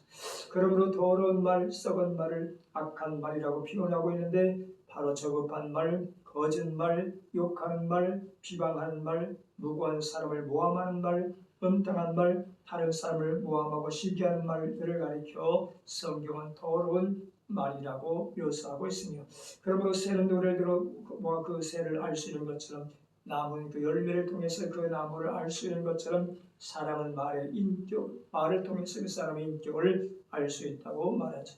말이 사람은 그 사람은 선한 사람이고 선한 사람이다 인정받게 되고 말이 악하면 악한 사람을 인정받게 되어지는데 악한 사람은 그 쌓은 악에서 악한 것을 낸다고 예수님은 마태복음 12장 35절에 기록하고 있습니다. 그러므로 너희가 이르되 너희에게 이르노니 사람이 무슨 무익한 말 하든지 심판날에 이에 대하여 신문받으리. 네 말로 의롭다함 받고 네 말로 정죄함을 받을 것이다. 끝처럼 우리가 내뱉는 말 아무것도 아닌 것 같이 보이지만 말의 중요함을 예수님은 가르쳐주면서 우리의 말로 의롭다함 받고 우리의 말로 정죄받으리라. 그러므로 죽고 사는 것이 교회의 권세에 달려있다고 전도자가 우리에게 가르쳐 준 것처럼 야고보 선생은 만일 말에 실수가 없으면 온전한 사람이라고 야고보 3장 2절에 기록하고 있습니다. 오늘날 우리는 땅에 사는 동안 수없이 말을 하며 살아가게 되는데 말로 상처를 받고 말로 상처를 주기도 하며 살아가는 존재라고 말하죠. 즉 다른 사람의 말을 통해서 내가 상처받기도 하고 나의 내뱉는 말 한마디를 통해서 듣는 자에게 상처를 주기도 하며 살아가고 있다고 전제하고 그러기에 사람이든 노인은 사람에게 해를 끼치는 악한 말을 버리고 유익을 주고 독을 끼치는 말로 용기와 위로를 주며 소망을 주는 선한 말을 하라고 말하고 죽고 사는 것이 혀의 권세에 달렸기 때문이라고 말하고 나의 삶을 두고 맹세하는 너희 말이 내 귀에 들린 것이라고 하나님 우리에게 말씀하고 있기 때문이다. 성령을 근심하게 하지 말라고 말합니다. 에베소 4장 30절에 하나님의 성령을 근심하게 하지 말라. 그 안에서 너희가 구원의 날까지 인치심을 받았느니라. 성령을 근심하게 하는 것이 뭐냐? 거짓말, 분노, 도둑질, 더러운 말을 하는 것이 성령을 근심하게 하는 것이라고 말하고 뿐만 아니라 악독, 노함, 분냄, 떠드는 것과 비방하는 것이 성령을 근심하게 하는 것인데 그 악독이란 뭐냐? 도끼를 품고 다른 사람을 해하는 마음을 가리켜 악독이라 그렇게 말하지. 노함은 격발하는 일시적 노려움을 말하지. 분냄은 마음에 자리 잡고 있는 영속적 마음이 떠드는 것은 노여움이 밖으로 표출되어지는 것, 해방이란 악의로 상대방을 비방하는 것, 악의란 다른 사람을 해치는 마음이라고. 이러한 것들이 성령을 근심하게 하는 것인데 성숙한 것이 있는 너희든 이 모든 것을 벗어버리라고 바울은 권고하고 있습니다. 서로 용서하는 것입니다. 에베소 4장 32절에 서로 친절하게 하며 불쌍히 여기며 서로 용서하기를 하나님이 그리스도 안에서 너희를 용서하신 것 같이 하라. 인자는 하나님의 속성인데 인자는 친절과 사랑, 자비를 말하지. 그러므로 불쌍히 여기며란 부드러운 마음을 가지고 약한 자, 어려움을 당한 자, 불신자의 영혼을 궁히 여기고 사랑과 자비를 베푸는 마음이라. 예수님은 가늠하다 현장에서 앞비온 여인을 용서해 주셨은즉 그러므로 예수님 말씀합니다. 너희가 사람의 잘못을 용서하면 너희 천부께서 너희 잘못을 용서하시려니와 너희가 사람의 잘못을 용서하지 아니하면 너희 천부께서 너희 잘못을 용서하지 아니하리라. 누가 네게 혐의가 있거든 서로 용납하여 빚자 용서하되 주께서 너희를 용서하신 것 같이 너희도 그리하고 이 모든 것 위에 사랑을 더하라. 이는 온전하게 매는 되니라. 시대마다 자기를 돌로 치는 사람들의 죄를 용서해달라고 기도했어. 그리스도의 사랑으로 관용을 베풀고 누구는 마음으로 형제의 허물을 용납하라고 말하죠. 이것이 옛사람을 벗어버리고 새 사람이 되어 손이 깨끗한 자 거룩한 산에 오를 수 있는 사람이다. 이렇게 말하죠. 그러면 손이 깨끗하다는 말은 무엇을 말하냐? 탁구 말하면 손이 깨끗하다고 말의 의미 속에는 순수하다, 결백하다, 무죄하다라고 하는 뜻이 담겨 있다고 표현하고 있는데 이 말은 무죄하다라고 하는 말은 죄가 없는 것을 의미하고 있은즉 하나님 앞에 무죄한 자를 말합니다. 성경은 죄인들아 손을 깨끗이 하라고 말씀하시는데 왜 손을 깨끗이 해야 되느냐? 하나님 나라는 거룩한 것이기 때문이라고 말하죠. 그러므로 그 거룩한 것은 더러움이나 허물이 용납될 수 없게 예수님은 회개하라 천국이 가까웠다고 선포하시고 때가 찼고 하나님 나라가 가까웠으니 회개하고 복음을 믿으라고 말하죠. 그것은 거룩한 것으로 더러움과 허물이 용납될 수 없는데 문제는 이 땅에 사는 사람 가운데 죄와 허물이 없는 사람이 어디 있느냐고 반문하게 됩니다. 그래서 모든 사람이 죄를 범하였음에 하나님 영광이지 못하게 되었다고 선언한 것처럼 의인 없느니 한 사람도 없다고 말씀하고 있은즉 그러므로 어리석은 자는 그 마음에 이르기를 하나님이 없다 하도다. 저희는 부패하여 가증한 일을 행하며 선을 행하는 자가 없도다. 하나님이 하늘에서 인생을 보고 살피사 지각이 있는 자와 하나님을 찾는 자가 있는가 보려 하신즉 각기 물러가 하나님 함께 들어온 자가 되고 선을 행하는 자가 없으니 하나도 없도다라고 말하자. 어리석은 사람이 누구냐? 구체적으로 하나님을 모르는 사람이라고 말합니다. 이는 죄로 인하여 마음이 어두워졌기 때문에 하나님의 존재를 부정하며 하나님을 모르고 살아가는 존재라고 말하죠. 죄로 인해 양심이 무디어져서 선악을 분별할 능력을 상실했기 때문에 그럼에도 불구하고 죄를 범하면서 살아감으로 하나님을 인정하지 않게 된다고 말하죠. 영생에 대해 무지한 사람이 어리석은 사람인데 구원에 대하여 무지한 사람, 하나님에 대해 무지한 사람, 자연 영원히 사는 영생에 대하여 무지한 사람이라고 전제하고 이와 같이 허물과 죄로 더러워진 인간이 깨끗하고 거룩하게 되어 여호와의 산에 오를 수 있는 길이 뭐냐? 어떻게 죄인된 인간이 무지한 자가 되어서 죄 없는 자를 인정받아 거룩한 성산에 설 수 있는가?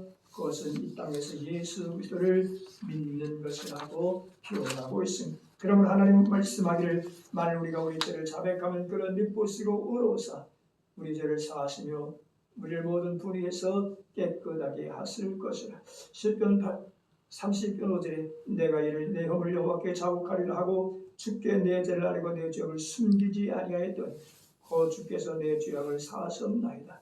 그러므로 사람의 죄를 깨닫고 회개하면 죄 용서함을 입게 되어진다고 성경은 선언하고 있으니 너희는 여호와를 만날 만한 때에 찾으라. 가까이 계실 때 그를 부르라. 악인은 그 일을 불의한 자는 그 생각을 버리고 여호와께로 돌아오라. 그리하면 그가 긍휼히 여기시리라. 우리 하나님께로 돌아오라. 그가 너그럽게 용서하시리라고 이사야 55장 6절 이하에서 기록하고 있는 것처럼 어떤 허물과 죄라도 회개하면 용서받게 되어지고 성결하게 되어진다고 말하죠. 그것은 죄로 알지는 못하신 예수님을 우리 대신하여 죄를 사무시는 것은 우리로 하여금 저 안에서 하나님의 의가 되게 하려 하심이라 고린도서 5장 21절에 기록하고 있음을 말하죠. 긍휼히 여기심을 받게 되어진데 죄를 깨닫고 고백하면 용서받을 뿐만 아니라 긍휼하심을 얻게 되어진다고 말하죠. 하나님은 자신의 허물을 깨닫고 돌아와 하나님의 전적으로 신뢰하고 의지하고 믿는 자를 긍휼히 여기실 뿐만 아니라 그 허물과 죄를 도말해 주신다고 말하죠. 이사야 43장 25절에 나고 나는 나를 위하여 네 허물을 도말하는 자니 네 죄를 기억하지 아니하리라. 이사야 44장 22절에 내가 네 허물을 빽빽한 구름같이 네 죄를 안개같이 없이 하였으니 너는 내게로 돌아오라. 내가 너를 구속하였습니다. 기억하지 아니하신다고 말하죠. 예레미야 31장 34절에 내가 그들의 악행을 사하고 다시는 그 죄를 기억하지 아니하리라. 여호와의 말씀이니라. 하나님께서는 하나님께 고백한 죄는 용서받은 죄는 다시는 기억하지 않으시겠다고 약속합니다. 우리를 보호해 주십니다. 하나님 우리의 산성이시여 피난처심으로 회개하는 사람을 보호해 주시되 시편 32편 7절에 저는 나의 은신 저 영이 환난에서 나를 보호하시고 구원의 노래로 나를 두르시리라. 잠언 28장 13절에 자기 죄를 숨기는 자는 형통치 못하나 죄를 자복하고 버리는 자는 불쌍히 여김을 받으리라. 이처럼 사람이 죄를 깨닫고 십자가 죽으시고 부활하신 예수님께 나와 죄를 고백하고 믿는 자의 허물을 사하시고 용서하시되 다시는 기억하지 아니하리라 하셨으니 예수 그리스도의 피로 제사를 받아 손이 깨끗한 삶 행위가 거룩함에 이르러 여호와의 산에 오르게 되어진다고 성경은 말하죠. 더 나아가서 여호와의 산에 올 자가 누구냐? 뜻을 허탄 데 두지 아니하고 거짓 맹세치 아니하는 사람이다. 뜻을 허탄 데 두지 아니한다고 한 말의 의미 속에는 공허하고 허무한 우상을 숭배하지 않고 우상에게 절하지 않는 자를 말하죠. 마음이 청결한 사람, 손이 깨끗한 사람, 즉 거듭난 믿음의 사람은 우상을 신앙하지 않는다고 말하죠. 우리는 하나님이 하늘에 있는 것이나 땅에 있는 것이나 땅 아래 물속에 있는 것은 무슨 형상이든지 만들지 말며 그것을 숭배하지 말라고 말하죠. 왜 그렇습니까? 예레미야 18장 55절에 물은 내 백성은 나를 잊고 허무한 것에 분향하거니와 이러한 것들은 그들로 그들의 길을 곧 옛길에서 넘어지게 하며 곁길고 닦지 않은 길로 행하게 하여 우상은 사람으로 하여금 넘어지게 하고 곁길로 가게 한 것이라고 말하며 우상은 하나님의 심판날에 멸망할 것이고 그것을 섬기는 자는 부끄러움을 당할 것이라. 그러므로 거짓 맹세치 아니한 자는 다른 사람과 관계 속에서 바른 사람, 정직한 사람을 의미하고 있습니다. 우상을 경배하지 않을 뿐만 아니라 사람과의 관계 속에서 정직한 관계를 맺고 살아가는 사람이다. 그러므로 거짓 맹세치 아니한 자라는 말은 일구이원함이 없는 자를 말하죠. 일구이원이란 뭐냐? 행위가 의지가 없으면서도 행할 것처럼 맹세하는 것을 말하죠. 약속과 그 약속을 이행하지 않는 것을 말하죠. 빛이 열면 착함과 의로움과 진실함이라고 말하고 마음에 청결하며 속이 깨끗한 사람은 진실하게 살아가고 정직하게 살아가는 자라고 표현하고 있습니다. 그러므로 말세의 타락상을 땅에서 고백하면서 말세의 증거 중에 하나가 뭐냐? 거짓말을 하는 시대라고 다윗은 고백하고 있습니다. 그러므로 시편 13편 12절 시편 2절에 그들이 이웃에게 각각 거짓을 말하며 아첨한 입술과 두 마음으로 말하는다. 여기서 다윗은 이웃에게 거짓말하는 시대라고 전제하고 이웃이 누구냐? 동무라고 말하고 친구라고 말하고 동반자, 사랑하는 자, 가까운 사람을 의미한다 그렇게 말하죠. 그런데 가까운 사람에게 무엇 때문에 거짓말을 한다고 말하냐? 무엇 때문에 거짓을 말하냐? 거짓이라고 한 말은 허위, 공모, 사악, 재난, 파멸 등을 말하는데 이웃에게 거짓말을 하는 목적은 이웃을 해치기 위하여 이웃에게 해를 끼치기 위함이라고 전제하고 이 말은 곧 아담은 마귀에게 선악과를 다 먹었다고 말하죠. 그리고 아첨은 매끈매끈한 뺀들뺀들한 부드럽고 상냥한 말을 의미하는데 두 마음이라고 말하죠. 마음과 마음, 이중적 마음을 가리켜서 기원하고 있는데 음모가 가득한 마음이라고도 말하죠. 거짓과 아첨은 상대 유익을 위함이 아니라 자기 유익을 위하여 거짓으로 아첨하게 띄워진다고 말하죠. 그래서 자기의 유익을 위한 것이라면 자기의 목적을 성취할 수 있는 것이라고 하면 거짓으로 남을 속일 수 있다고 표현하고 있습니다. 그래서 방법보다는 결과를 더 생각하고 있는 것 이것이 인간의 삶이라고도 말하죠. 방법이야 잘못되었다 할지라도 결과만 얻고 결과만 좋게 되어지면 좋은 것이다라고 생각하며 사고하며 다른 사람을 속일 수 있는 인간이라고 표현하고 있습니다. 가룟된 속으로 예수를 은 30에 팔아먹고서도 겉으로 예수님께 와서 안녕하십니라고 인사하는 모습을 보게 됩니다. 바로 겉과 속이 다른 이중인격자의 모습을 보여주고 있습니다. 이것이 현대를 살아간 인간들이라고도 말하죠. 앞에서는 그 사람을 높이고 칭찬한 것 같이 하지만 뒤에가 그 사람을 흉보욕하고 그 사람을 비판하고 정죄하며 뒤통도쓰는 그러한 시대라고도 말하죠. 그래서 현대를 가리켜서 속고 속이며 사는 사이라고도 말하죠. 그러나 하나님께서 내 유지에 대하여 거짓 증거하지 말라고 우리에게 말하죠. 다윗이 바라본 세상 속에 또한 타락상은 뭐냐? 거짓말하는 시대일 뿐만 아니라 말에 대한 책임을 지지 않는 시대라고 비난하고 있죠. 그래서 시편 12편 4절에 그들이 말하기를 우리의 혀로 이기리라. 우리의 입은 우리 것이니 우리를 주관할 자 누구리요 함이라. 여기서 우리의 혀, 우리의 입술을 이라고 표현하고 있는데 이는 창조도 하나님을 부인하는 교만한 말이요. 우리를 주관할 자 누구리요? 우리의 행동을 막을 자 누구요? 우리의 삶을 간섭할 자가 누구냐고 하나님의 심판을 부정하고 있음을 의미하고 있습니다. 내 입 가지고 내가 말하고 내 입 가지고 내가 떠드는데 누가 이 말에 대하여 간섭할 자가 누구냐고 말하고 있습니다. 그러나 예수님께서 마태복음 12장 36절에 내가 너에게 이르노니 사람이 무슨 유익한 말 하든지 심판날에 이에 대하여 신문을 받게 된다고 경고하고 있습니다. 하나님 얼굴 구하는 자가 거룩한 성산에 설 수 있다고 말하죠. 이사야 24장 10편 24편 6절에 이는 여호와를 찾는 족속이 야곱의 하나님 얼굴을 구하는 자다. 여기서 여호와를 찾는 것은 하나님께 기도하는 것이라고 말하죠. 그 얼굴 구한다고 하는 것은 하나님과 대면하기를 원한다고 하는 것인데 하나님과 교제하기를 원하는 사람 하나님을 간절히 찾게 되어지는데 그 하나님을 간절히 찾는 방법이 뭐냐? 기도라고 말하죠. 그래서 너희는 진심으로 나를 찾고 찾으면 나를 만나리. 예레미야 29장 13절에 너희가 전심으로 나를 찾고 찾으면 나를 만나리. 하나님 만나기 위해 필요한 과정인데 그것이 기도라고 말하죠. 그러므로 기도란 주님께 접근한다고 하는 의미가 담겨 있은즉 성도가 기도한다고 하는 것은 예수님께 가까이 한다고 하는 것인데 예수님께 가까이 접근할 때 찾아오는 것이 내 은혜와 기쁨이라고 성경은 말하죠.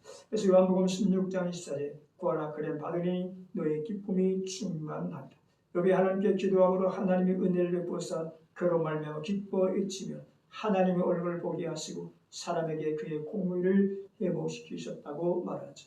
하나님은 성도들의 기도에 응답하시는 하나님이심을 의미하고 있습니다. 그러므로 하나님 너희가 내게 부르짖으며 내게 와서 기도하면 내가 너희들의 기도를 들을 것이라. 예레미야 29장 12절에 기록하고 있습니다. 너는 기도하겠고 그는 들을 것이며 성도가 은혜와 기쁨을 내 생활을 이루기 위해서 주께 가까이 할 수 있는 기도를 통해서만 얻어지는 것임을 말하죠. 은혜와 기쁨 무엇을 얻을 수 있느냐? 기도라고 하는 매개체, 기도라고 하는 수단을 통해서만 가능하다고 말하죠. 그것은 기도는 하나님의 응답의 역사로 우리의 소원이 이루어지기 때문이라고 말하죠. 그러므로 주님께 가까이 접근한 기도를 통해서 얻는 하나님의 능력을 소유할 수 있다고도 말하죠. 귀신을 쫓아내지 못하고 예수께 와서 어째 우리는 귀신을 쫓아내지 못했습니까? 라고 질문을 던진 제자들에게 예수께 대답하신 것은 기도 외에는 이런 유가 나갈 수 없느니라.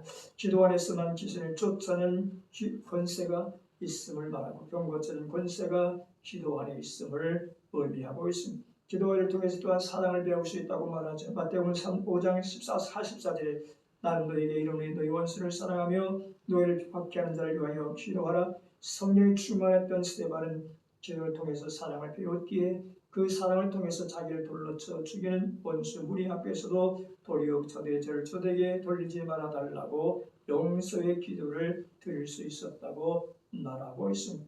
그러므로 사도행전 7장 6절의 원수를 사랑하고 용서하며 관용을 베풀 수 있었던 힘, 그것이 바로 기도의 힘이었고 기도의 능력이었다고 성경은 말하면서 예수를 구주로 믿는 자는 기도하는 자, 예수를 믿지 않는 자는 기도하지 않는 자라고 역설적으로 전제하고 어떤 사람의 신학자 하지 선생이 찾아와서 묻기를 누가 천국 갈 사람이고 누가 지옥 갈 사람이냐고 물었더니 누가 기도하더냐 그 사람이 천국 갈 사람이고 누가 기도하지 않더냐 그 사람이 지옥 갈 사람이라고 대답했다는 이야기가 기록되어 있으니 이 말은 곧 기도하는 사람은 예수를 구주로 믿는 사람, 기도하지 않는 사람은 예수를 믿지 않는 사람이라고 전제하고 예수 믿는 사람이 천국 가는 사람이고 예수 믿지 않으면 지옥 간 사람이다 라고 그렇게 말하죠. 그러므로 다윗은 고백하길 낮에는 여호와께서 그의 인자심을 베푸시고 밤에는 그 찬송이 내게 있어 생명의 하나님께 기도하리로다. 기도는 하나님께 가까이 나아가 하나님과 교제하는 수단이고 하나님과 대화하는 것이고 하나님과 교통하는 것이고 영적 호흡이라고 우리는 교회 안에서 피어나고 있습니다. 그러므로 기도는 하나님을 의지하는 것이고 맡기는 것이라고도 말하죠. 거룩한 성산의 설자가 누구냐고 시편 기자를 통해서 우리에게 질문을 던지면서 마음이 청결한 자, 손이 깨끗한 자, 뜻을 헛된 데 두지 않고 거짓 맹세하지 않는 사람이라고 말하고 하나님 생명의 하나님의 얼굴을 구하는 자라고 말하죠. 마음이 청결하다고 한 말은 박클레이 목사는 다음과 같이 해석하고 있으니 마음이 청결한 자는 마음이 깨끗한 말인데 마음이 깨끗하다고 하는 것은 더러운 것이 없는 마음, 하나님이 본래 주신 마음, 하나님 본래 주신 양심, 어린아이와 같이 정직하고 순진하고 진실하고 구부러진 것이 없고 착하고 맑은 마음. 깨끗하다는 말은 곡식을 기준하고 채로 쳐서 모든 결을 깨끗이 제려버린 알곡과 같은 상태를 의미하고 죄악이 제거된 마음, 거짓된 것이 제거된 마음을 가리켜서 마음이 청결한 것이다. 물을 타지 않은 순순한 우유, 포도주에 사용했고 불순물이 없는 혼합되지 않는 순금에 사용되는 것이 청결한 마음이다. 물을 타지 않는 순전한 우유, 포도주에 사용했고 그리고 불순물이 없는 혼합되지 않는 순금에 사용되어진 것이 마음이 청결한 것이다. 잡동사리가 없는 순수한 마음을 가리켜 말한다. 예수님 이러한 마음을 가진 자가 복이 있다라고 말하며 그러나 사람들은 점점 성장해 가면서 어린아이로부터 장년이 이루고 노년이 이루고 성장해 가진 가정 속에서 이러한 마음을 갖기가 어렵게 되었다고 전제하고 그것은 보아서는 안 될 것을 보므로 들어서는 안 될 것을 들음으로 가서는 안 될 것을 감으로 만져서는 안 될 것을 만짐으로 먹어서는 안 될 것을 먹음으로 가까이 해서는 안 될 것을 가까이 함으로 사귀어서는 안 될 사람을 사귐으로 인하여 이처럼 예고적 조건의 영향으로 인하여 우리의 마음이 우리의 양심이 더러워졌다고 이야기하면서 인간의 내부적 부패 때문에 마음이 더러워졌다. 그래서 예레미야 17장 9절에 만물보다 거짓되고 심히 부패한 것은 마음이라 누가 이를 알리오마라. 예레미야 10장 10절에 나 여호와는 심장을 살피며 폐부를 시험하고 각각 그 행위와 그 행실대로 보응하나니. 그러므로 역대상 28장 9절에 네 아들 솔로몬아 나는 네 아버지의 하나님을 알고 온전한 마음과 기쁜 뜻으로 섬길지어다. 여호와께서 모든 마음을 감찰하사 모든 의도를 아시나니 네가 만일 그를 찾으면 만날 것이요 만일 네가 그를 버리면 그가 너를 영원히 버리시리라. 다윗은 그의 아들 솔로몬에게 하나님을 잘 섬길 것을 당부하면서 너는 네 아버지 하나님을 알고 온전한 마음과 기쁜 뜻으로 섬기라. 여호와께서는 무사람의 마음을 아신다고 말하면서 네가 간절히 하나님을 섬기고 찾으면 하나님께서도 너를 만나 주실 거리와 네가 버리면 하나님도 너를 버리실 것이라고 역설적으로 말합니다. 그러므로 더러운 마음을 씻어내야 청결하게진 무엇으로 마음이 깨끗해질 수 있느냐? 비늘물로 풀어서 깨끗해질 수 없다고 말하고 사람의 노력과 고행으로 깨끗해질 수 없다고 말하고 회개의 눈물로 깨끗이 씻을 수 있고 예수의 피로 깨끗이 씻을 수 있다고 성경은 말하죠. 그래서 요한일서 1장 7절에 그 아들 예수의 피가 우리를 모든 죄에서 깨끗하게 하실 것이요 히브리 9장 13절 이하에 영원하신 성령으로 말미암아 흠없는 죄를 하나님께 드린 그리스도의 피가 어찌 너의 양심을 죽은 행실에서 깨끗하게 하고 살아계신 하나님을 섬기게 하지 못하겠느냐. 베드로전서 1장 18절에 너희가 알거니와 너희 조상이 물려준 헛된 행실에서 대속함을 받은 것은 은이나 금같이 없어질 것으로 된 것이 아니요 오직 흠없고 점없는 어린 양 같은 그리스도의 보배로운 피로 된 것이라. 기도로서 하나님과 영적 교제함으로 깨끗해질 수 있다고 말하고 있으니 디모데전서 4장 5절에 기도로 거룩하여 지니라. 하나님의 말씀으로 깨끗해질 수 있습니다. 베드로전서 1장 22절에 너희가 진리를 순종함으로 너희 영혼을 깨끗하게 하여. 베드로전서 1장 23절에 너희가 거듭난 것은 썩어질지로 된 것이 아니요 살아있고 항상 있는 말씀으로 되었느니라. 하나님 말씀을 들으면 우리의 마음이 깨끗해진다고 표현하고 있은즉, 그래서 김의한 목사는 마음의 청결함에 대하여 진리로 거듭난 마음, 깨끗한 마음이라고 표현하면서, 예수께서 포도나무 비유에서 성도의 마음을 가리켜 너희는 내가 일러준 말로 이미 깨끗하였으니 내 안에 거하라고, 예수님의 말씀으로 제자들의 마음이 깨끗해졌으므로 말씀을 통하여 하나님을 볼 수 있었다고 가르쳐 주니, 그러므로 하나님 영이시니 하나님께 예배하는 자가 영과 진리로 예배하라고 말합니다. 하나님을 접촉하는 길은 영과 진리를 통해서만 가능하다고 전제하고, 진리를 통해서 우리 영혼이 끼어 있는 어두운 죄악을 깨끗이 회개할 때 하나님을 교제할 수 있다고 전제하고, 옛날 유대인들은 구별된 음식을 먹을 때만 그들이 깨끗해지는 것으로 알았지만 부정한 음식을 멀리했다고 성경은 말하죠. 즉, 유대인들은 구별된 음식을 먹을 때만 그들이 깨끗해지는 것으로 알아 부정한 음식을 멀리했지만, 바리새인들은 손을 씻어 장로유전을 지킬 때만 깨끗해지는 것으로 알았지만, 그러나 성경은 하나님이 우리 속 사람에게 새 영을 주시고 깨끗하게 하시고 말씀으로 깨끗하게 역사하사 거룩하게 하셨다고 성경은 말하죠. 그래서 에베소 5장 26절에 이는 물로 씻어 말씀으로 깨끗하게 하사 거룩하게 하시고, 물로 씻어 말씀으로 깨끗하게 하사 거룩하게 하시고, 성경에서 하나님을 잘 섬기던 신앙의 영웅들이 어떻게 더러워졌고 다시 깨끗해졌던가를 우리에게 소개하고 있으니, 하나님께 의인이요 담대하고 완전한 자로 하나님의 말씀에 순종하여 방주를 예비하여 구원받은 노아는 술에 취하여 실수하게 되었음을 말하죠. 믿음의 조상 아브라함의 아들까지 바치는 신앙의 소유자였으나 이방 왕 앞에 거짓말함으로 망세를 당하게 됩니다. 모든 것을 다 잃은 뒤에도 하나님을 찬송하던 욥이 생일을 저주하게 되죠. 갈멜산에서 승리자가 된 엘리야가 사명을 등지고 도망치다가 죽기를 소원하게 되었죠. 성왕 다윗은 간음죄와 살인죄를 범하게 되죠.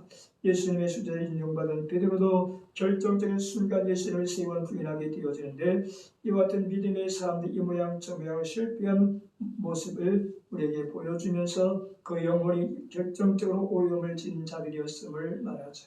그러나 다시 한결같이 하나님께 다시 돌아와서 씻음을 받게 되어지고 하나님의 위대한 사역자로 하나님의 도구로 쓰임받는 종들이 되었다고 말하죠. 이것을 가리켜 이사야 1장 18절에 여호와께서 말씀하시되 오라 우리가 서로 변론하자. 너의 죄가 주음같이 찌라돈같이 이어질 것이요 신음같이 붉을지라도 양털같이 희게 되리라. 약속의 말씀을 하신 하나님은 오늘도 말씀을 듣고 회개할 심령을 깨끗하게 하시고 새롭게 하시고 하나님을 볼 수 있게 하신다.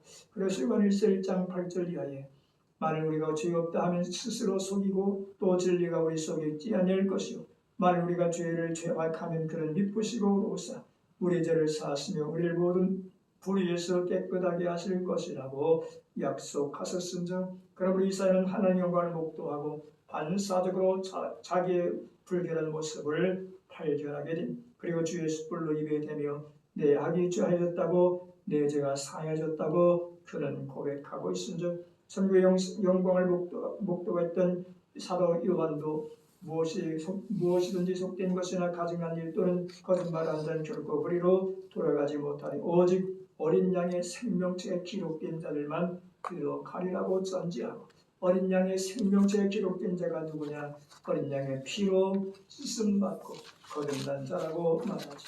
그러므로 에베소 1장 7절에 우리 그리스도 안에서 그의 은혜의 풍성함을 따라 그의 피로 말미암아 속량 곧 죄사함을 받았느니라. 그러면 우리가 거듭난 것을 어떻게 알 수 있느냐? 내가 말씀드릴 때 거듭남을 알 수 있다고 말하죠. 깨끗한 신령 도덕적인 차원에서의 청결보다 신앙적 차원에서 말씀으로 깨끗해진 거듭난 심령, 하나님 앞에 죄 없다 인정받은 그 심령이 깨끗한 심령이라고 전제하고, 마음에 청결한 자가 복이 있다 하셨으니 불안과 공포가 없다는 것을 의미한다. 이렇게 방관덕 목사는 해석하고 있습니다. 마음에 깨끗한 자는 필요 없는 욕심을 내지 않기 때문에 없으면 없는 대로 있으면 있는 대로 무엇든지 만족할 수 있기 때문이다. 그러므로 불안과 공포에 사로잡혀 살지 않는다. 또한 법정은 도덕적 양심의 죄를 짓지 않으므로 그럼 두려울 것이 없기에 마음의 평안을 누리며 산다고 이야기하고 있습니다. 사람에게 신임을 얻고 존귀하게 여김을 받고 모든 사람이 다 믿어줄 수 있는 사람이 되기 때문에 다른 사람이 인정받는 것이라고 말하면서 다른 사람에게 신임받고 인정받는 것이 복이다 그렇게 말하죠. 하나님을 만나 보게 됩니다. 시편 17편 5절에 15절에 나는 의로운 중에 주의 얼굴을 배우리니 깰 때의 주의 형상으로 만족하리라. 시편 23에 여호와의 산에 올 자가 누구며 거룩한 곳에 설 자가 누구인가. 손이 깨끗한 마음이 청결하며 뜻을 허탄한 데 두지 아니하고 거짓 맹세하지 아니한 자로다. 시편 11편 7절에 여호와는 의로우시며 의로우사 의로운 일을 좋아하시나니 정직한 자는 그 얼굴을 배우리다. 예레미야 4장 14절에 예루살렘아 네 마음의 악을 씻어버리라. 그리하면 구원을 얻으리라. 이와 같이 깨끗하고 옳은 자가 하나님을 뵐 것이다. 어디서 하나님을 뵙게 되느냐? 성경을 통해서 성경을 보면서 성경의 흐름 속에서 하나님과 하나님의 살아계심을 볼 수 있다고 말하죠. 즉 성경을 읽음으로 성경을 봄으로 독생자 우리에게 주신 하나님의 사랑을 체험할 수 있다고 말하죠. 인간을 구원하기 위해서 구원의 하나님을 보게 되는데 행한 대로 갚아주시는 공의의 하나님을 성경을 통해서 발견하게 됨을 말하죠. 기도 중에 하나님을 배울 수 있다고 말하죠. 바울은 기도 중에 3층째 올라가 하나님 나라를 보았다고 고백하고 있으며 반모섬에 갔던 사도 요한도 반모섬에서 기도 중에 하나님 하늘 세계를 보았고 하나님의 보좌를 보았고 어린 양 예수님을 보았다고 말하죠. 마음이 청결한 자가 장차 하나님 나라에 올라가서 더 분명하게 볼 것이라고 가르쳐 줍니다. 그래서 예수님 마음이 청결한 자가 복 있나니 저희가 하나님을 볼 것이라고 말하죠. 7번째 화평케 하는 자라고 말하죠. 마태복음 5장 9절에 화평케 하는 자는 복 있나니 그들이 하나님의 아들이라 일컬음을 받을 것이다. 화평에 대해서 다양하게 묘사하고 있는데 마른떡 한 조각만 있고 화목하는 것이 제육 육선이 집에 가득하고 다투는 것보다 낫다. 잠언 15장 17절에 채소를 먹으며 서로 사랑하는 것이 살찐 소를 먹으며 서로 미워하는 것보다 나으리라. 잠언 21장 19절에 다투며 성년 여인과 함께 사는 것보다 광야에서 사는 것이 나으리라. 잠언 25장 24절에 다툰 여인과 함께 집에서 사는 것보다 움막 지붕 한 모퉁이에서 혼자 사는 것이 나으리라. 잠언 27장 15절 이하에 다투는 여자는 비 오는 날에 이를 이어 떨어지는 물방울이라. 그를 지화기가 바람을 지화하는 것 같고 오른손으로 기름을 움키는 것 같으니라. 불화의 원인이 무엇인가? 주경신학자 박윤선 목사는 불화의 원인을 다음같이 설명하고 있는데 그것은 자기의 시기와 질투로 불화하게 된다고 말하죠. 잠언 14장 30절 평온한 마음은 육신의 생명이라 시기는 뼈를 썩게 하느니라. 잠언 12장 4절에 어진 여인은 그 지압 위에 멸류관이라 육을 끼치는 여인은 그 지압 위에 뼈가 썩음 같게 하느니라. 교만으로 인하여 불화가 생기는 잠언 13장 10절에 교만에서는 다툼만 일어날 뿐이라 본면을 듣는 자는 지혜가 있느니라. 용서하지 못하는 분노하게 됩니다. 사도행 20장 35절에 주 예수께서 친히 말씀하신 바 주는 것이 받는 것보다 복이 있다 하심을 기억하여야 할지니라. 회개하지 않은 불화가 생깁니다. 잠언 19장 1절에 자주 책망을 받으면서도 목이 곧은 사람은 갑자기 패망을 당하고 피하지 못하리라. 전도서 7장 5절에 지혜로운 사람의 책망을 듣는 것이 우매자들의 노래를 듣는 것보다 나으리라. 그러면 화목하게 하는 방법이 무엇인가? 욕된 말을 달게 받아야 화목하게 된다. 다윗 사람의 잠언 26장 2절에 까닭 없는 저주는 참새가 떠드는 것과 제비가 날아가는 것 같이 이루어지지 아니하느냐. 다른 사람이 아무리 나에게 악담과 저주를 퍼본다고 해서 그것이 내게 이루어지는 것이 아니라고 말하면서 까닭 없는 저주는 참새가 떠드는 것과 제비가 날아가는 것 같이 이루어지지 않는다. 그러므로 다른 사람의 통해서 내가 욕을 먹는다고 해서 거기에 개념지 말아야 할 것을 우리에게 말하죠. 서로 허물을 용서함으로 화목하게 됩니다. 하나님 용서하는 자의 죄를 용서해 주신다고 말하죠. 마태복음 6장 11절에 우리가 우리에게 죄된 자를 사하여 준 것 같이 우리의 죄를 사하여 주옵소서. 마태복음 6장 13절에 너희가 사람의 잘못을 용서하면 너희 하늘 아버지께서 너희 잘못을 용서하시리라.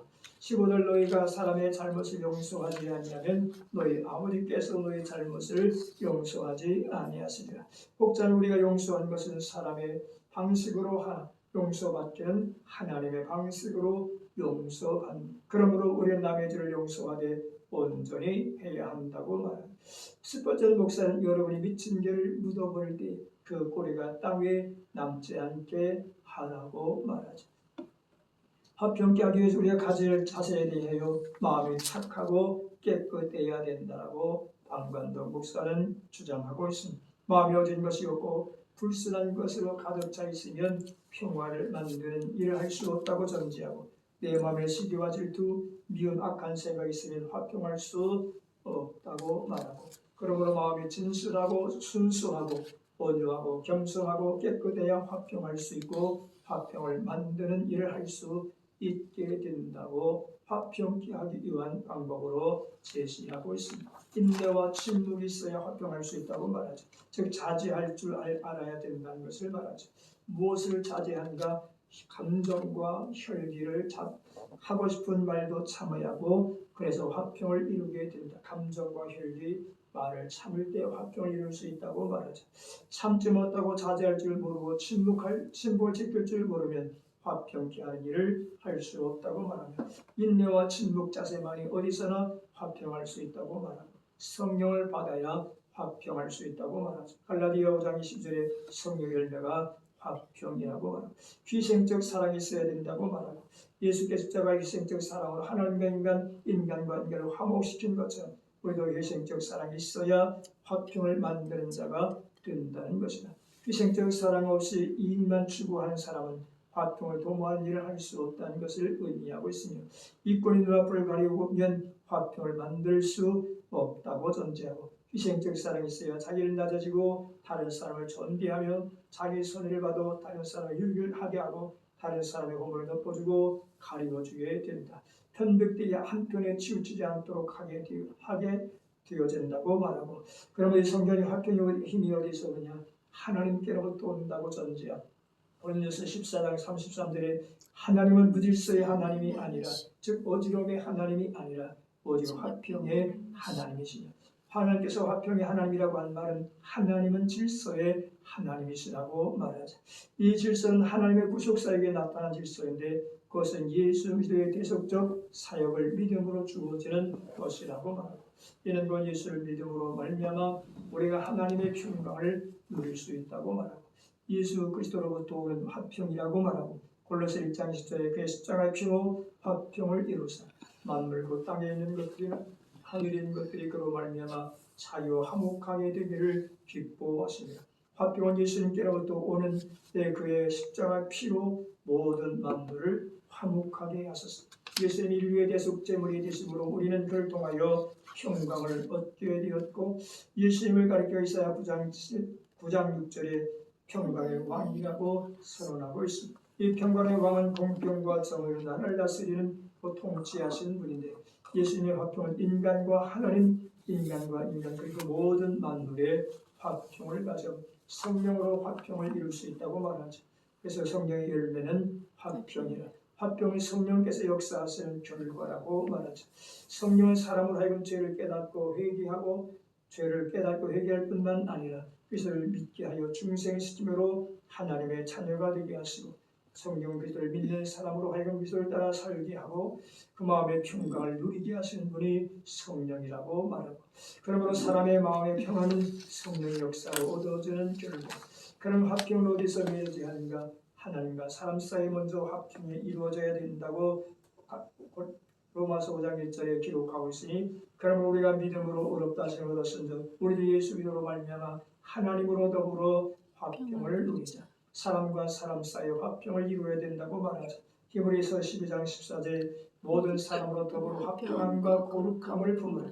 이것이 없으면 아무도 주를 보지 못하리라. 화평케 한 자가 보인다니 저희가 하나님의 아들의 일꾼을 받을 것이다. 화평케 하는 자는 평화와 화평을 만드는 자인데 평화를 위해서 일하는 자가 복 있는 사람이라고 말하면서 그러므로 성경은 아무에게도 악을 악으로 갚지 말고 모든 사람 앞에 선한 일을 도모하라. 할 수 있거든 너희로서 모든 사람으로 더불어 화평하라. 내 사랑 형제들아 너희가 너희가 전히 원수 갚지 말고 진노하심에 맡기라. 기록되었으되 원수 갚는 것이 내게 있으니 내게 맡기라. 주께서 말씀하셨느니라. 로마서 12장 17절 이하에 기록하고 있는 것처럼 그래서 7장 15절에 하나님 화평 중에 너희를 부르셨느니라.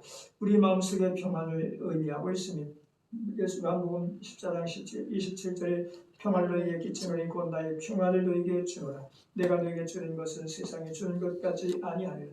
너희는 마음에 근심도 말고 두려워하지도 말라고. 로마서 8장 6절에 육의 생각은 사망이지만 영의 생각은 생명과 평안이라. 우리가 하나님의 생각은 재앙과 두려움이 아니라 장래를 향한 소망과 평안이라고 말합니다. 교회 안에서의 평안을 줍니다. 120편 6절 이하에 예루살렘을 위하여 평안을 구하라. 예루살렘을 사랑한 자는 형통하였다. 네 성 안에는 평강이 있고 네 국내에는 형통이 있을지어다.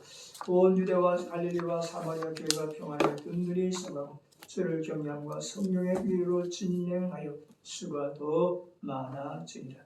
이런 화평의 결과는 하나님의 아들이라 인정받게 되고 기쁨을 누리게 되어지는데 악을 꾀하는 자의 마음에는 속임이 있고 화평을 얻는 자에게는 희락이 있느니라. 잠언 12장 20절에 기록하고 있고 하나님 나라는 먹는 것과 마시는 것이 아니요 오직 성령 안에 있는 의와 평강과 희락이라. 이로써 그리스도를 섬기는 자는 하나님을 기쁘게 하며 사람에게도 칭찬을 받는다. 로마서 14장 17절 이하에 기록하고 있습니다. 평안이 있습니다. 시편 37편 37절에 온전한 사람을 살피고 정직한 자를 볼지어다. 그 모든 화평한 자의 미래는 평안이로다. 의의 열매를 맺게 되는데 야고보서 3장 18절에 화평하게 한 자들은 화평으로 심어 의의 열매를 거두느니라. 이처럼 예수께서 가르쳐준 팔복 가운데 오늘 다시 우리가 묵상한 것은 의에 줄이고 목마른 사람이 복이 있다 말씀하시고 그리고 긍휼히 여기는 자가 복이 있다 말씀하시고 마음에 청결한 자가 복이 있다 말씀하시고 그리고 화평케 하는 자가 복 있는 사람이다 이렇게 말하죠. 그래서 예수님이 가르쳐준 팔복의 영성이 의에 줄이고 목마른 사람, 긍휼히 여기는 사람, 마음에 청결한 사람 그리고 의에 화평케 하는 자 이러한 사람을 오늘도 성령님은 요구하고 계심을 우리는 자각하고 말씀의 거울을 통해서 날마다 우리의 자를 살피며 하나님이 요구하시는 팔복의 영성이 우리 안에 있어지기를 기도하며 살아야 될 줄로 압니다. 출석을 합니다.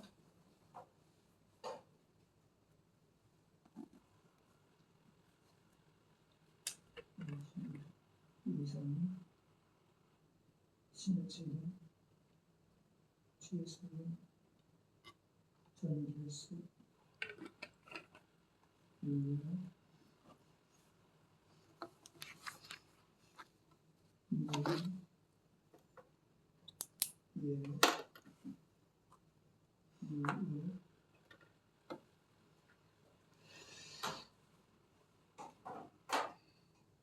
자비로우신 하나님, 오늘도 다시 모여서 기독교 영성이라는 주제 아래 예수님이 가르쳐준 팔복의 영성을 자세히 다시 한번 돌아보며 묵상했습니다.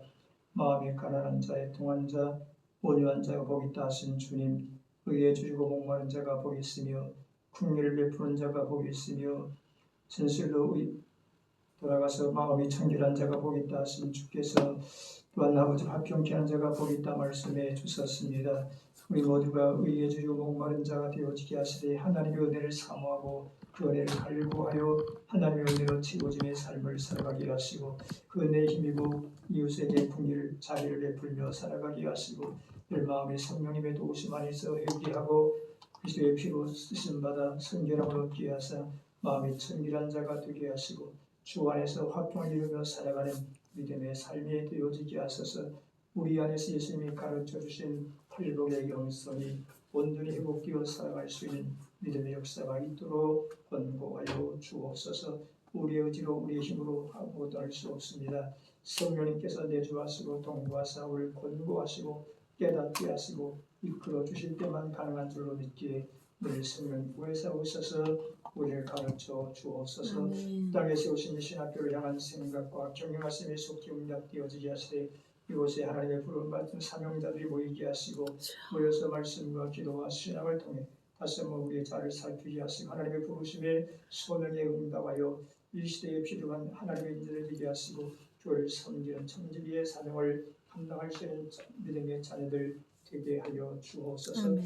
이 신학교를 통해서 교단과 교회 그리고 총회에 이바지할 수 있는 거룩한 분들이 많이 세워지게 하시고 마지막 때에 하나님 나라 건설을 위해서 일할 수 있는 선한 일꾼들이 세워지도록 하나님 역사하여 주옵소서.